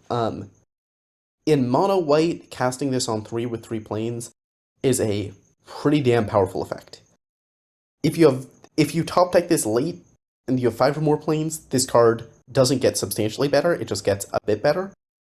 And I don't think the 7 more planes mode is real. If it ever happened, you win the game, which is cool, but I don't think that that's the reason to play this sort of card. And I think that this card is, I think, just in an awkward spot related to Linden's Valiant. I think they're both cards that benefit from the 3 mana slot being a little bit awkward in white aggro, but I don't think this card's like nuts. Yeah, I think this is a card where not exclusively, but I think I find myself mostly keeping this card in if I've drafted a Stand Against Evil. And That's entirely true. otherwise I'm like, this is good, but usually I want something else in that slot if I can. But again, definitely not like Hordling Outbursts at cantrips is pretty not bad, all things considered. Yeah, and I forgot honestly about Stand Against Evil in the context. And I think the curve thing is the other big part, which is I've drafted a couple white decks or aggro decks in general where my 3-drop spot is just kind of awkward. So it'll pull its weight in those circumstances. Um, the next card is back to the A tier for me. So I would say the second best instant speed 1 mana removal spell in the cube, or just instant speed, 1 mana white removal in the cube, which is Out of Body Experience. It is an MSEM reprint where it's a card much in Swords to Plowshare / Path to Exile realm. It exiles a creature, but your opponent gets a token. Oh god. Um, the truth is that 1/1 tokens are usually pretty manageable in Cube. Like, if your opponent has Anthems, or, like, if the thing you're answering is a 2/1 for 1, this card feels really bad. I'll absolutely say that. Where this card shines is you're turning their 3-drop or their 4-drop into something that's next to useless, something that is not worth 1 mana. And Exile's pretty relevant on it. So, yeah, this card's just clear A tier for me. Same, yeah. The flying is annoyingly relevant, but otherwise, yeah, it's not a downside that makes this card bad. It's just a thing to consider as to why this card isn't broken. Yep. Painter of Reality. We're back to the list of cards I put into C tier. This is another one of the kind of, but I think it's the worst of the 3 by a decent margin. So it's good if you have a bunch of enchantments to cast, since it pumps out 2/2 worth of flying stats instead of 1/1. And then if you have the 3 or more enchantments, it starts doing a intangible virtue, but it's attached to a pretty vulnerable creature, which I think hurts it. There, I think this card is like in like the middle high B. I think this card is just like again, like it feels like backup 100 Years of Glory in the sense of like I like them a lot in the same deck, or like I think they go in the same deck. I like how they convert cheap removal and cantrips into a win con, and like turning your enchantments into like turning a Lost in the Light into getting 2/1/1 spirits. It feels pretty not bad, and also again making spirits for your Keeper of Tranquility. I think I guess where I land with this is I feel like there's enough synergy and upside that I feel pretty good on this card. Mm-hmm. And I think that's also probably because I value build arounds because I value having a direction and I value synergies highly. Yeah, that makes sense. Mm. Paladin of Light's Grace is maybe a controversial pick for me, but I think this is an A tier card, and I think it's slept on pretty reliably. This card is nuts in both aggro, mid-range, and control. It is effectively White True Name Nemesis, but Burn really can't beat it instead of a regular can't beat it. Yeah, I don't have a lot that I feel like I need to say this card. This is a card where like maybe if I play with it more, I will see it. I guess I don't know. I guess I just land on compared to True Name, having to choose two types actually makes it a little dicey. I feel like usually you're choosing like sorcery instant or like instant creature. I think sorcery creature is a little bit more common versus red, and I think white, I'd be pretty tempted to choose enchantment creature because they're realistically going to have some other like enchantment removal-y things. But yeah, I agree generally. Yeah,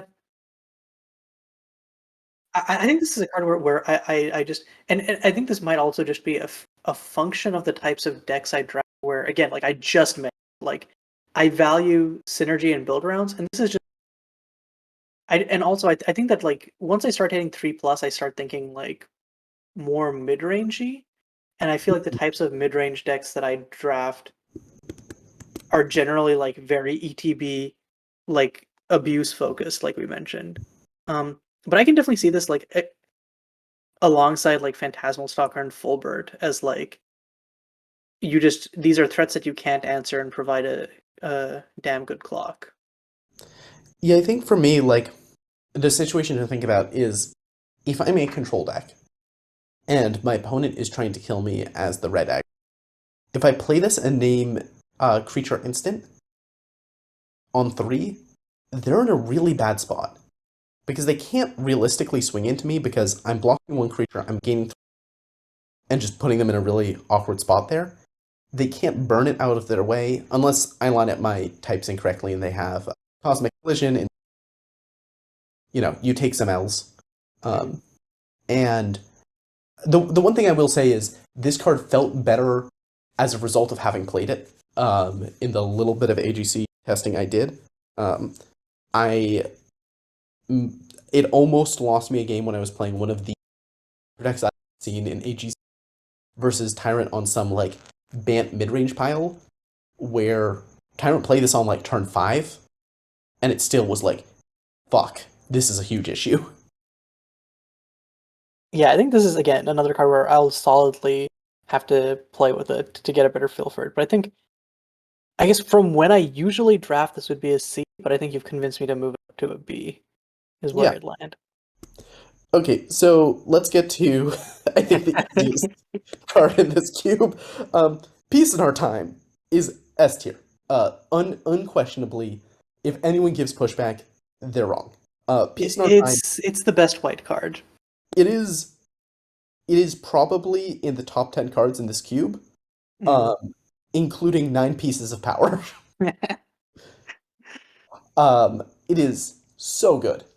The card is literally nerfed compared to where it exists in Constructed, which is in a Highlander style format. And even then, this card is still like Wait, what's the nerf? it is legendary in this cube Oh, right. Okay, okay. for very obvious reasons.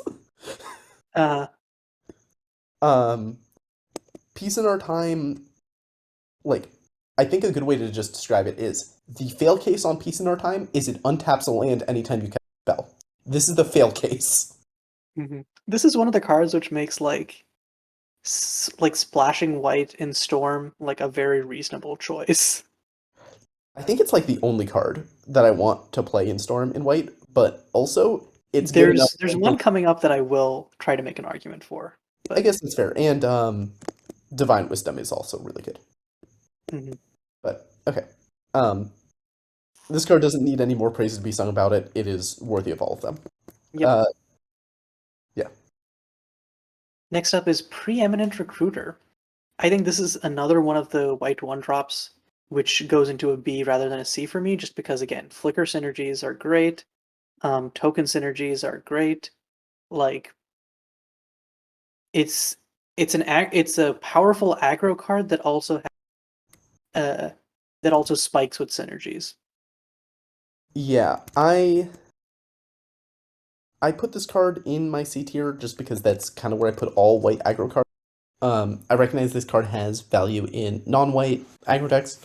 I think as Aristocrats becomes more real, this card becomes a lot more exciting. I think it's just a very good curve filler in decks. But yeah. Okay, next up is one of my favorite cards in the cube. Uh, it's Pure Heart Mystic. I think that this card is, and I'm going to make a little bit of an argument because I feel like this card is, if not underrated, it's rated lower by other people compared to how I rate it. And the reason is I think it grabs so many relevant engines across multiple colors. If you're in Storm, it grabs your Ethereum gears. You're in some wacko lands deck, cool. I'll just grab you my um the, and obviously in full white we have like Peace in Our Time, Deification. Um, it can grab you both halves of the combo if you have a Replicant's Form Sculptor. If you're if you have an important land that is central to your deck, it can grab you Harvest Aligner, which can then grab you your land. Um, it's and so on and so forth. I think this card is just so, and it's one of my favorite cards to draft in the cube because of that. Because I think lots of how I like to play AGC is play towards your strengths slash play towards your strong, and Pure Heart gives you more consistency in that regard. So it's an A tier for me. Yeah, so this is a card where I feel awkward because I put it at the top of C. And my argument on that front is while I think there's a lot of powerful enchantment and artifact value in GC, I think that top deck tutors put you in some really awkward spots, especially when you're casting them early in the early game where you might still want to hit a land drop.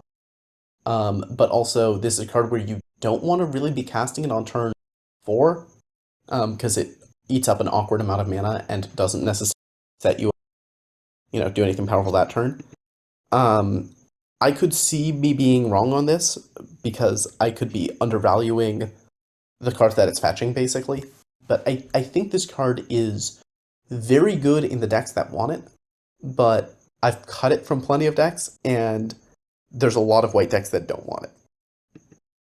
That's fair, and I'll be looking to either prove myself right or wrong during playtesting because again, this is one of my favorite cards to pick, so I'm 100% sure that this will come up. Next up, we have Push Back the Siege. Um, this is a card where I don't actually feel like super high on it. Um, I think I put it like mid C, and the main reason is I feel like Control generally has better finishers at a cheaper cost than the value that I think you need to cast this for like 4 for it to feel really good. Like 3 is fine, and that's taking up like 6 minutes. At which point I would rather just play like a Murray or something. Um, Instant speed is big, but yeah, it's too mana hungry for my taste. Yeah, I think this card's kind of bad. Like, I think this is towards the bottom of C tier for me, where I think generally it being in your deck is a sign that you haven't done exactly what you want to do. There are games where it's going to win you those games, and I don't think it's like a card where I should remove it from the cube, or that it is a sign a deck is badly built. But I think it is a card that you don't want to have to play, even if you're potentially okay with playing it.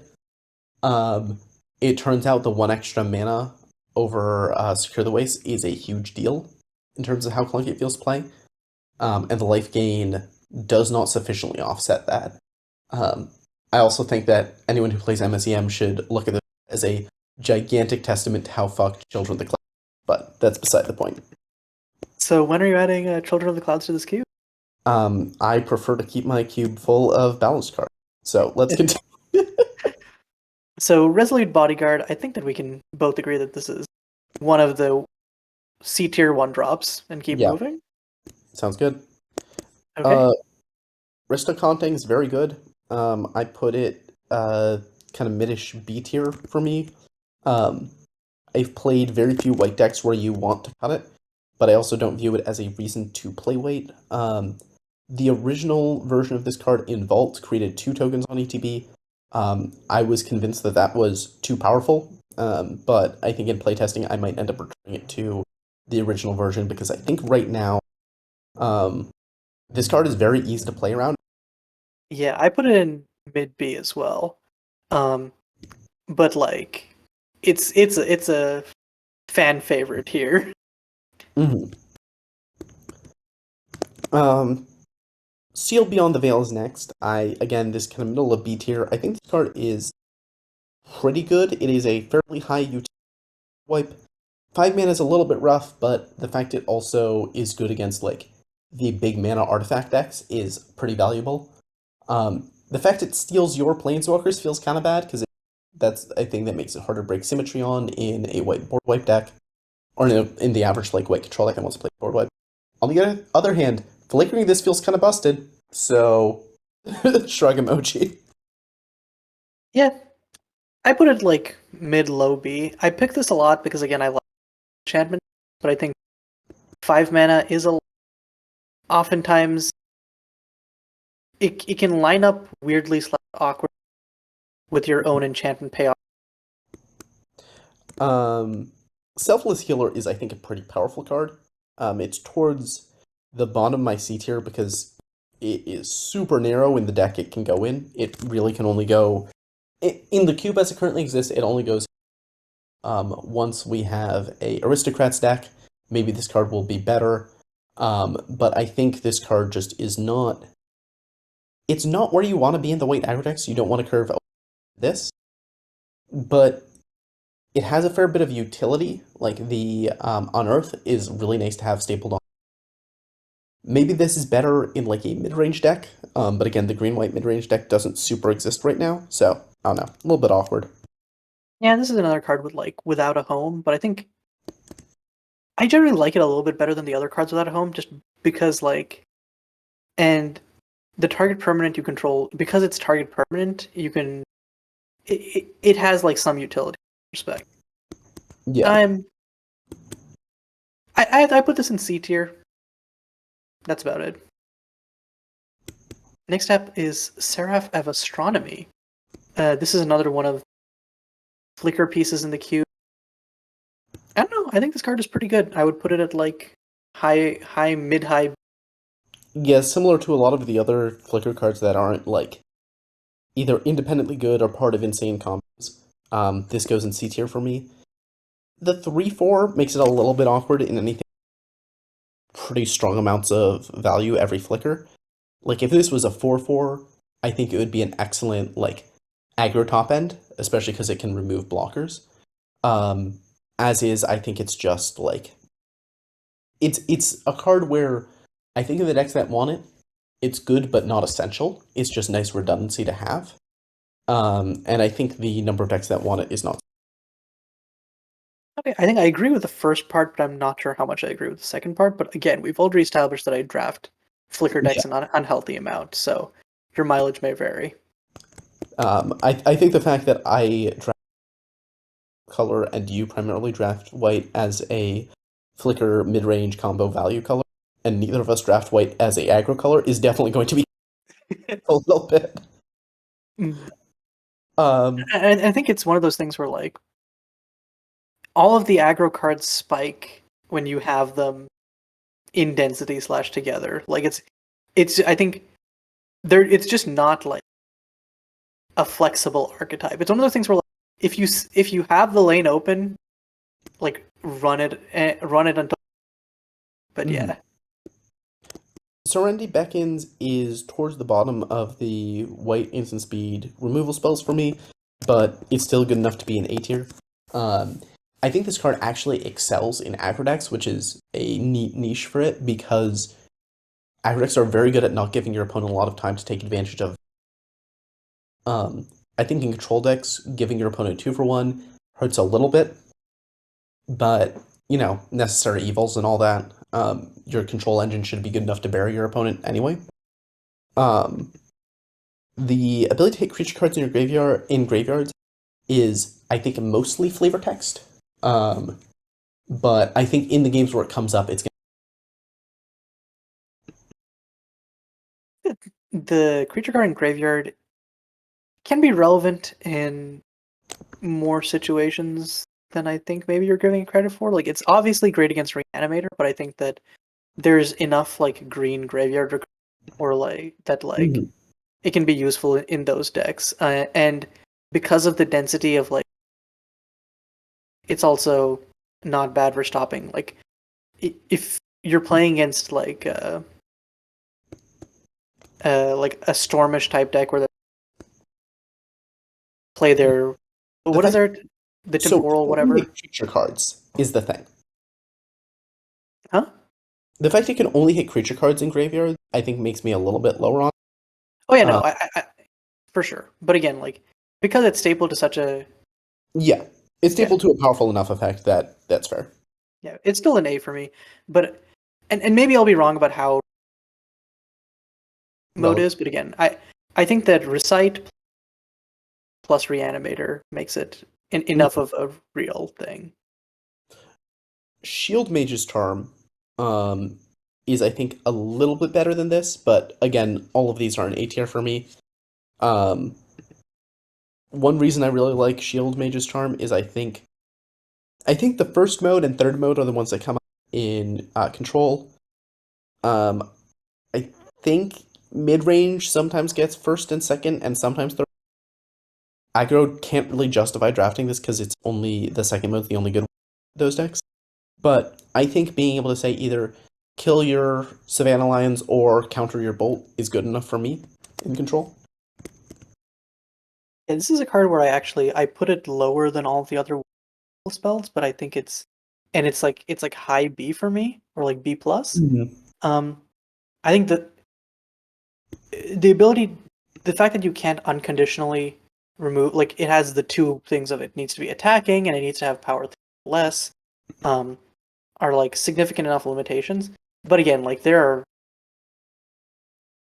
um like just cheap cards, cheap instant speed removal, and this has flexibility. I think that it's not a bad card at all, and you're not going to be cutting this if you're in white. Next up is Spindle Dancer. Um, this is it's just a cheap and good flicker engine. Again, and again, I've mentioned that I'm biased, but I think that this is actually one of the better ones. I like turn one this, turn two the blue card. I think Displacer Adept maybe is the name. The Yeah. bounces any a tapped permanent, uh, and then you can just start turn three that if they snapback Alchemist. If they decide to play or play a spell at all, it's just so filthy. That does feel pretty stupid. The fact that this is also kind of a pseudo Mother of Runes is really nice. I originally had it in C tier because of my kind of narrow tier system where I've built plenty of white decks that don't want this. So I think that makes it a little bit worse. But I think I had it a little bit too low on my C tier. I think the line you described is like disgusting enough that I think it's worth putting highly, especially because repeatable engine's good. This is a card that I could see having to get nerfed. Um, Spirit of Secrets is our last vault card, at least in white. Um, it's a 2/1 flying for 2 is good, and then the fact that this allows you to turn off your opponent's wrath if you know they have wrath coming, or otherwise put your opponent in a situation where they can't cast the planeswalker they need to turn the corner. Versus combo decks, this is really obnoxious to try to combo off in the face of. Um, yeah, this card is very good at buying that one kill people. Mm.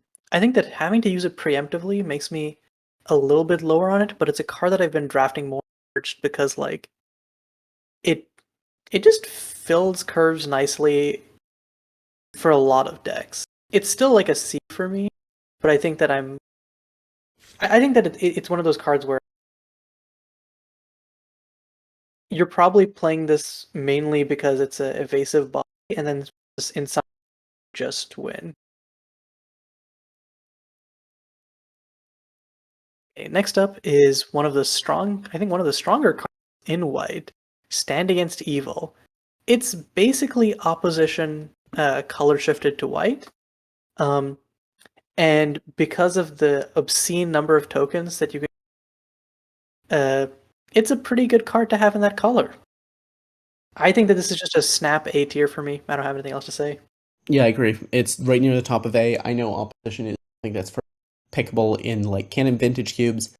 My goal with this color shift and some of the other color shifts we'll see later, although most of those were power, was specifically to take a lot of interesting cards blue gets and divvy them up amongst other colors where they are both A in Pi and B um, potentially fucked up in different ways. So yeah, Tabula Rasa is bad. I actually can just straight up say this is a D/F tier card for me. It is like a much worse version of Avenge in like 3 or 4 different ways. And I think the card design wise is kind of unsalvageable. I think this card only shows up in decks where you've kind of fucked up and you have not nearly enough density. Okay, this is interesting. I put it in like high B, and this is another thing where I think playtesting might reveal me to be just wrong, but I feel like there are enough situations where like your opponent will just tap out for something and you get to doink them for like 2 mana instant speed and 3 mana. like having to play twice X means that it's not just like playing on curve versus it. They actually have to keep more So mana. So yeah. 3 mana is the issue I have with this card. It's not a 2 mana removal spell. Right. If X is 0, they can always pay X. Right. Fair. So it's competing with Avenge for me because Avenge is sorcery speed, but it's always hit something, it exiles it, and it can hit lands. Whereas this can't hit lands. It's instant speed, which is nice, but it tucks it, so that's not a permanent removal. And there is that extra hope of if they have mana open, this card doesn't really do anything. Mhm. I also think it's an ugly design, but that's beside the point. Avenge is already kind of mid-high for me, and this being what feels like so much worse than Avenge drops it by a lot. Got you. For me, it's like it's definitely worse than Avenge, but I still like it as one of the flexible white and instance pick it Mm-hmm. up in more controlling builds a decent amount of the time. And again, I might be overestimating the amount of time opposing players will tap out and just this will like blow something up that's relevant, and I might also be overestimating because again, I like my flexible removal. But yeah. Yeah. So the next card is Tender of Souls.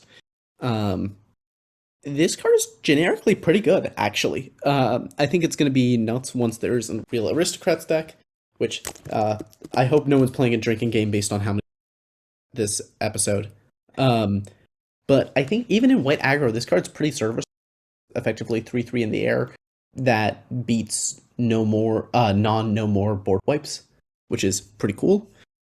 Well, beats is a strong word, but it's good into those board wipes. Um, My I pitch think is that you make this leaves the battle instead of die. no, actually, blocked. Um, and yeah, I think it's pretty mid compared to a lot of the other 3 drops in white. But I think of those, you kind of just you play 1 or 2 of the ones that you drafted, and you don't worry about it. Yeah, this is high C for me. Uh, I like picking it up. Uh, add to both curve fill to synergize with Keeper of Tranquility and to flicker target. But if I have a good density of flicker targets, I think it's probably one of the first ones I cut, just because Mhm. similar cards will can generate the same amount of tokens for cheaper or with other utility like Ristic Haunting. Um, so the next card is the other Armageddon in this cube, Turning of the Clock. I like this design better than Desolate because it's a Armageddon that tells you when not to cast it, which is in the circumstances where Armageddon is a bad card to cast, i.e., you don't have state. Um, but I think although I like the design better, I think it has the same issues that Desolate does. Um, where it's that a lot of our aggro decks don't feel like they really want Armageddons. Um, and I think Desolate drawing both players a card is better than this potentially being, you know, 2 or 3 mana because you don't usually care about your Armageddons being that cheap. Mhm. Yeah, this is a card where I just slapped a situational tag on it and Fair enough. Valiant Vanguard, I think, is the best white one because of how nuts this goes when it goes nuts. But I still put like all the white one drops in C tier by default at the top. yeah, this is like my C plus Yeah. because the ability to go this into either Octavia. Oh my god. Yeah, or Unicorn. Yeah, or I think the nuts situation is you go this into Inspiring Prince plus Preeminent Recruiter and swing for like what three damage that puts plus 1/+1 counter on it, and your opponent's staring at a board that's like 6-8 power that's going to grow even more next turn. Like, yeah, that's a good turn too. Let's go. Mhm. Veteran Combatant is, I think, one of the worst white one drops. I think I have it below all the other ones. But it's fine. It can swing as a 2/2. It can then the following turn gain double strike and really start messing your opponent up. She's another source of lifelink with Octavia. Like there's things you can do, but I don't think that many of them are good things. Yeah, solid C for me as well. Yeah. Next up, though, uh, Vilinia, Curator of Wonders. Oh man. Okay, so this is one of the cards that goes infinite with the aforementioned deification. Um, Outside of that, it also has enchantment cycling. So if you have a powerful enchantment engine that you want to grab early on in the game, cough, peace in our time, etc., you can do that with Vilinia. And if you want to just play her as a fair, like, double your O-ring or something, not bad with that as well, especially because uh, you can flicker her with some of your flicker engines and then just take over an entire board. This is high A tier for me, like probably like mid top A plus. She just does everything. Yeah, for me, she is the third S tier I gave out to White because of how much she opens up, um, and also how hard she signals it. Where like, if someone is passing Vilinia, you can know for certain some of the things that they're not doing. And if you see her like middle of the Playing good Magic. yeah, if you see her middle of the pack, you're like, oh my god, all 3 or 4 people to the left or right of me are completely ignoring this card, or completely ignoring the stack because, like, I mean, maybe one of them had peace in her deification, and they can justify drafting those over Vilinia, but that's kind of the limit, right? Like, beyond that, there's not a lot of cards that they would pick over her if they were in that deck. And she is so good in that deck. She's also good in control decks because of the things we've discussed, where like she can just fetch up an O-ring. She can also fetch up I don't know, you can fetch up a Behold Divinity and just shut the door on your opponent. She can fetch up board wipes. She can fetch up win cons. She can find 100 Years of Glory. You can use her, and you can find Shadow Dancing, which then you play. She's binned herself helpfully, so Shadow Dancing reanimates her, and then she makes a copy of Shadow Dancing that reanimates. Like, That's Vilinia does healthy. so many things. Yeah. And, like, at the end of the day, if the literal worst case comes to pass, she's still a 4/4 flyer. Like, she still can kill people. hmm Um, then we have Welcome to Gildan, which is in the back to D tier for me. I recognize you Wow, can D. I recognize you can like get away with playing it in some contexts. Um, but it's a very awkward card. Um, I think the effect it has is so slow and methodical that it kind of sucks. Um, it used to be templated differently in a way that made it substantially better. Where it was a O-ring the turn it came down. It got its templating changed and it now no longer does that. But I think even when it was an O-ring that you could like switch around, it's still a really clunky card to actually play. How does flickering this work? Um. Oh, that's one of the reasons its templating got changed. If you flicker it, you do permanently leave the thing exiled, which is kind of cool. Yeah, so that's why I have this actually in like high C, low B, because Yeah, if you have something like Peace in Our Time where you can just like slowly, I mean, it is right because you need to wait for keep, set it to your opponent thing, then flicker it. So like you're getting to take out one of their things a turn, even with the fastest engines that you have. that's fair. I guess I'll just drop it in. I'll just drop it in. I think Yeah. that there are this is like bad demand unity, Yeah. but it's an enchantment which you can flicker, and really, what else do you need in life? And wow, okay, we're already at the last card for white. It's Yarna High Priestess. Um, and I distinctly remember losing to this card one of the few times we played actual AGC. Um, This card is actually sneaky way better than you think it is.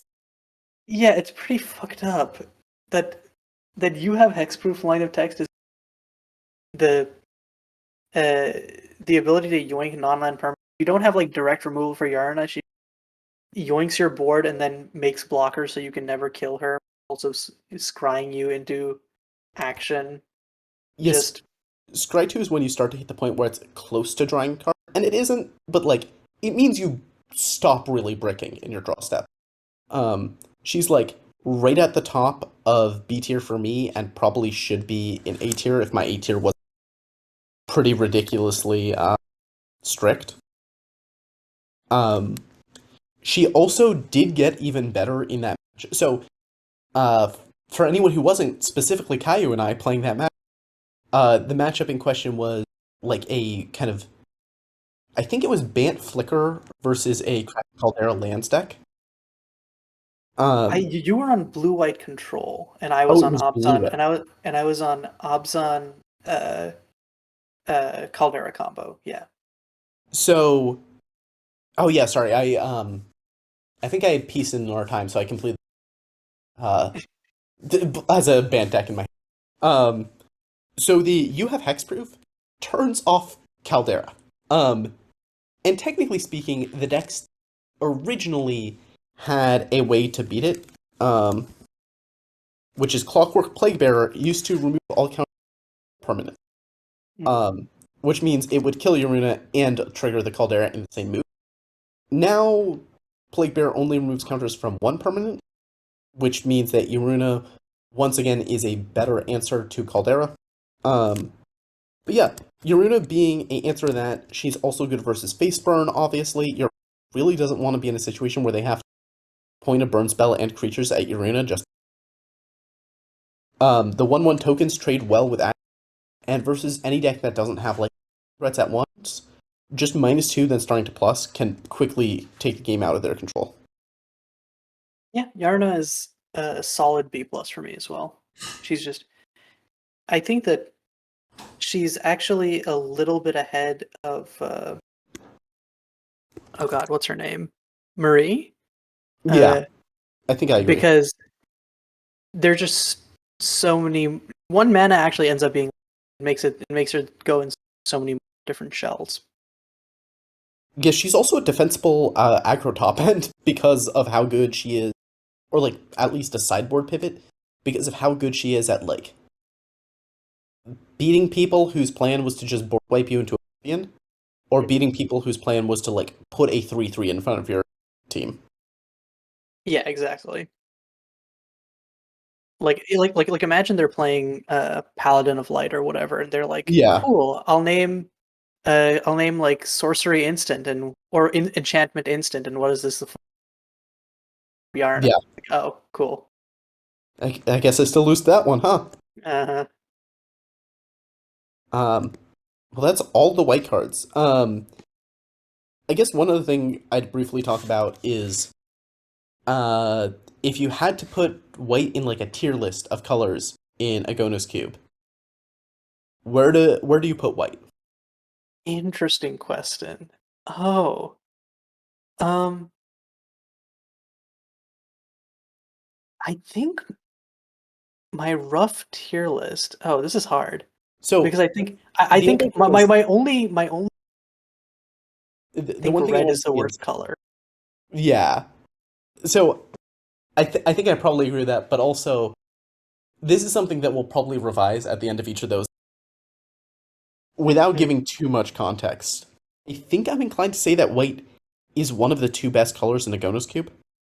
Um, I think there are so many different speeds of deck that want white cards, and I think white has one of the highest rates of S tier cards. I'm prepared to like be wrong about that when I look at other colors a little bit more closely, but white's S and A tier cards are so stacked, and I mm. think it's just plays amazing as both a support and primary color in so many archetypes.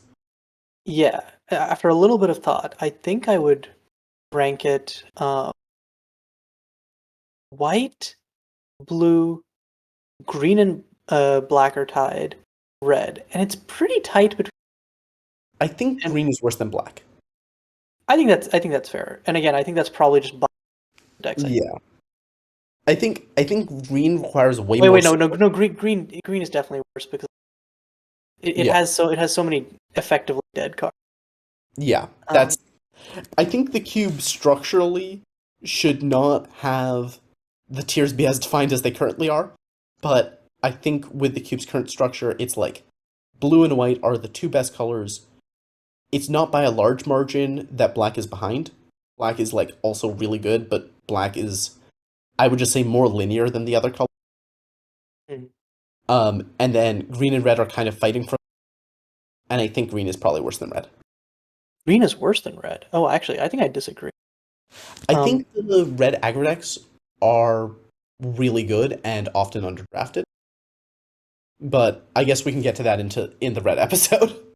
yeah, fair. And I think that I guess where I land is green has a lot of dead cards, but I think it also has some of the higher value. I'm willing to Wasn't believe it? that green is better than I'm giving it credit for specifically as a support color, but Mm, I don't value support colors like that highly if I am potentially going to be punished for picking their cards up. So, you know, that's fair. that's the question. Okay, but yeah, hope everyone enjoyed this episode. Again, Pip helpfully made a tier maker of all the white cards. Shouted us links in the description, and we'll get back to you with the blue episode probably sometime in the next week. Until then, thank you for watching, and see you later.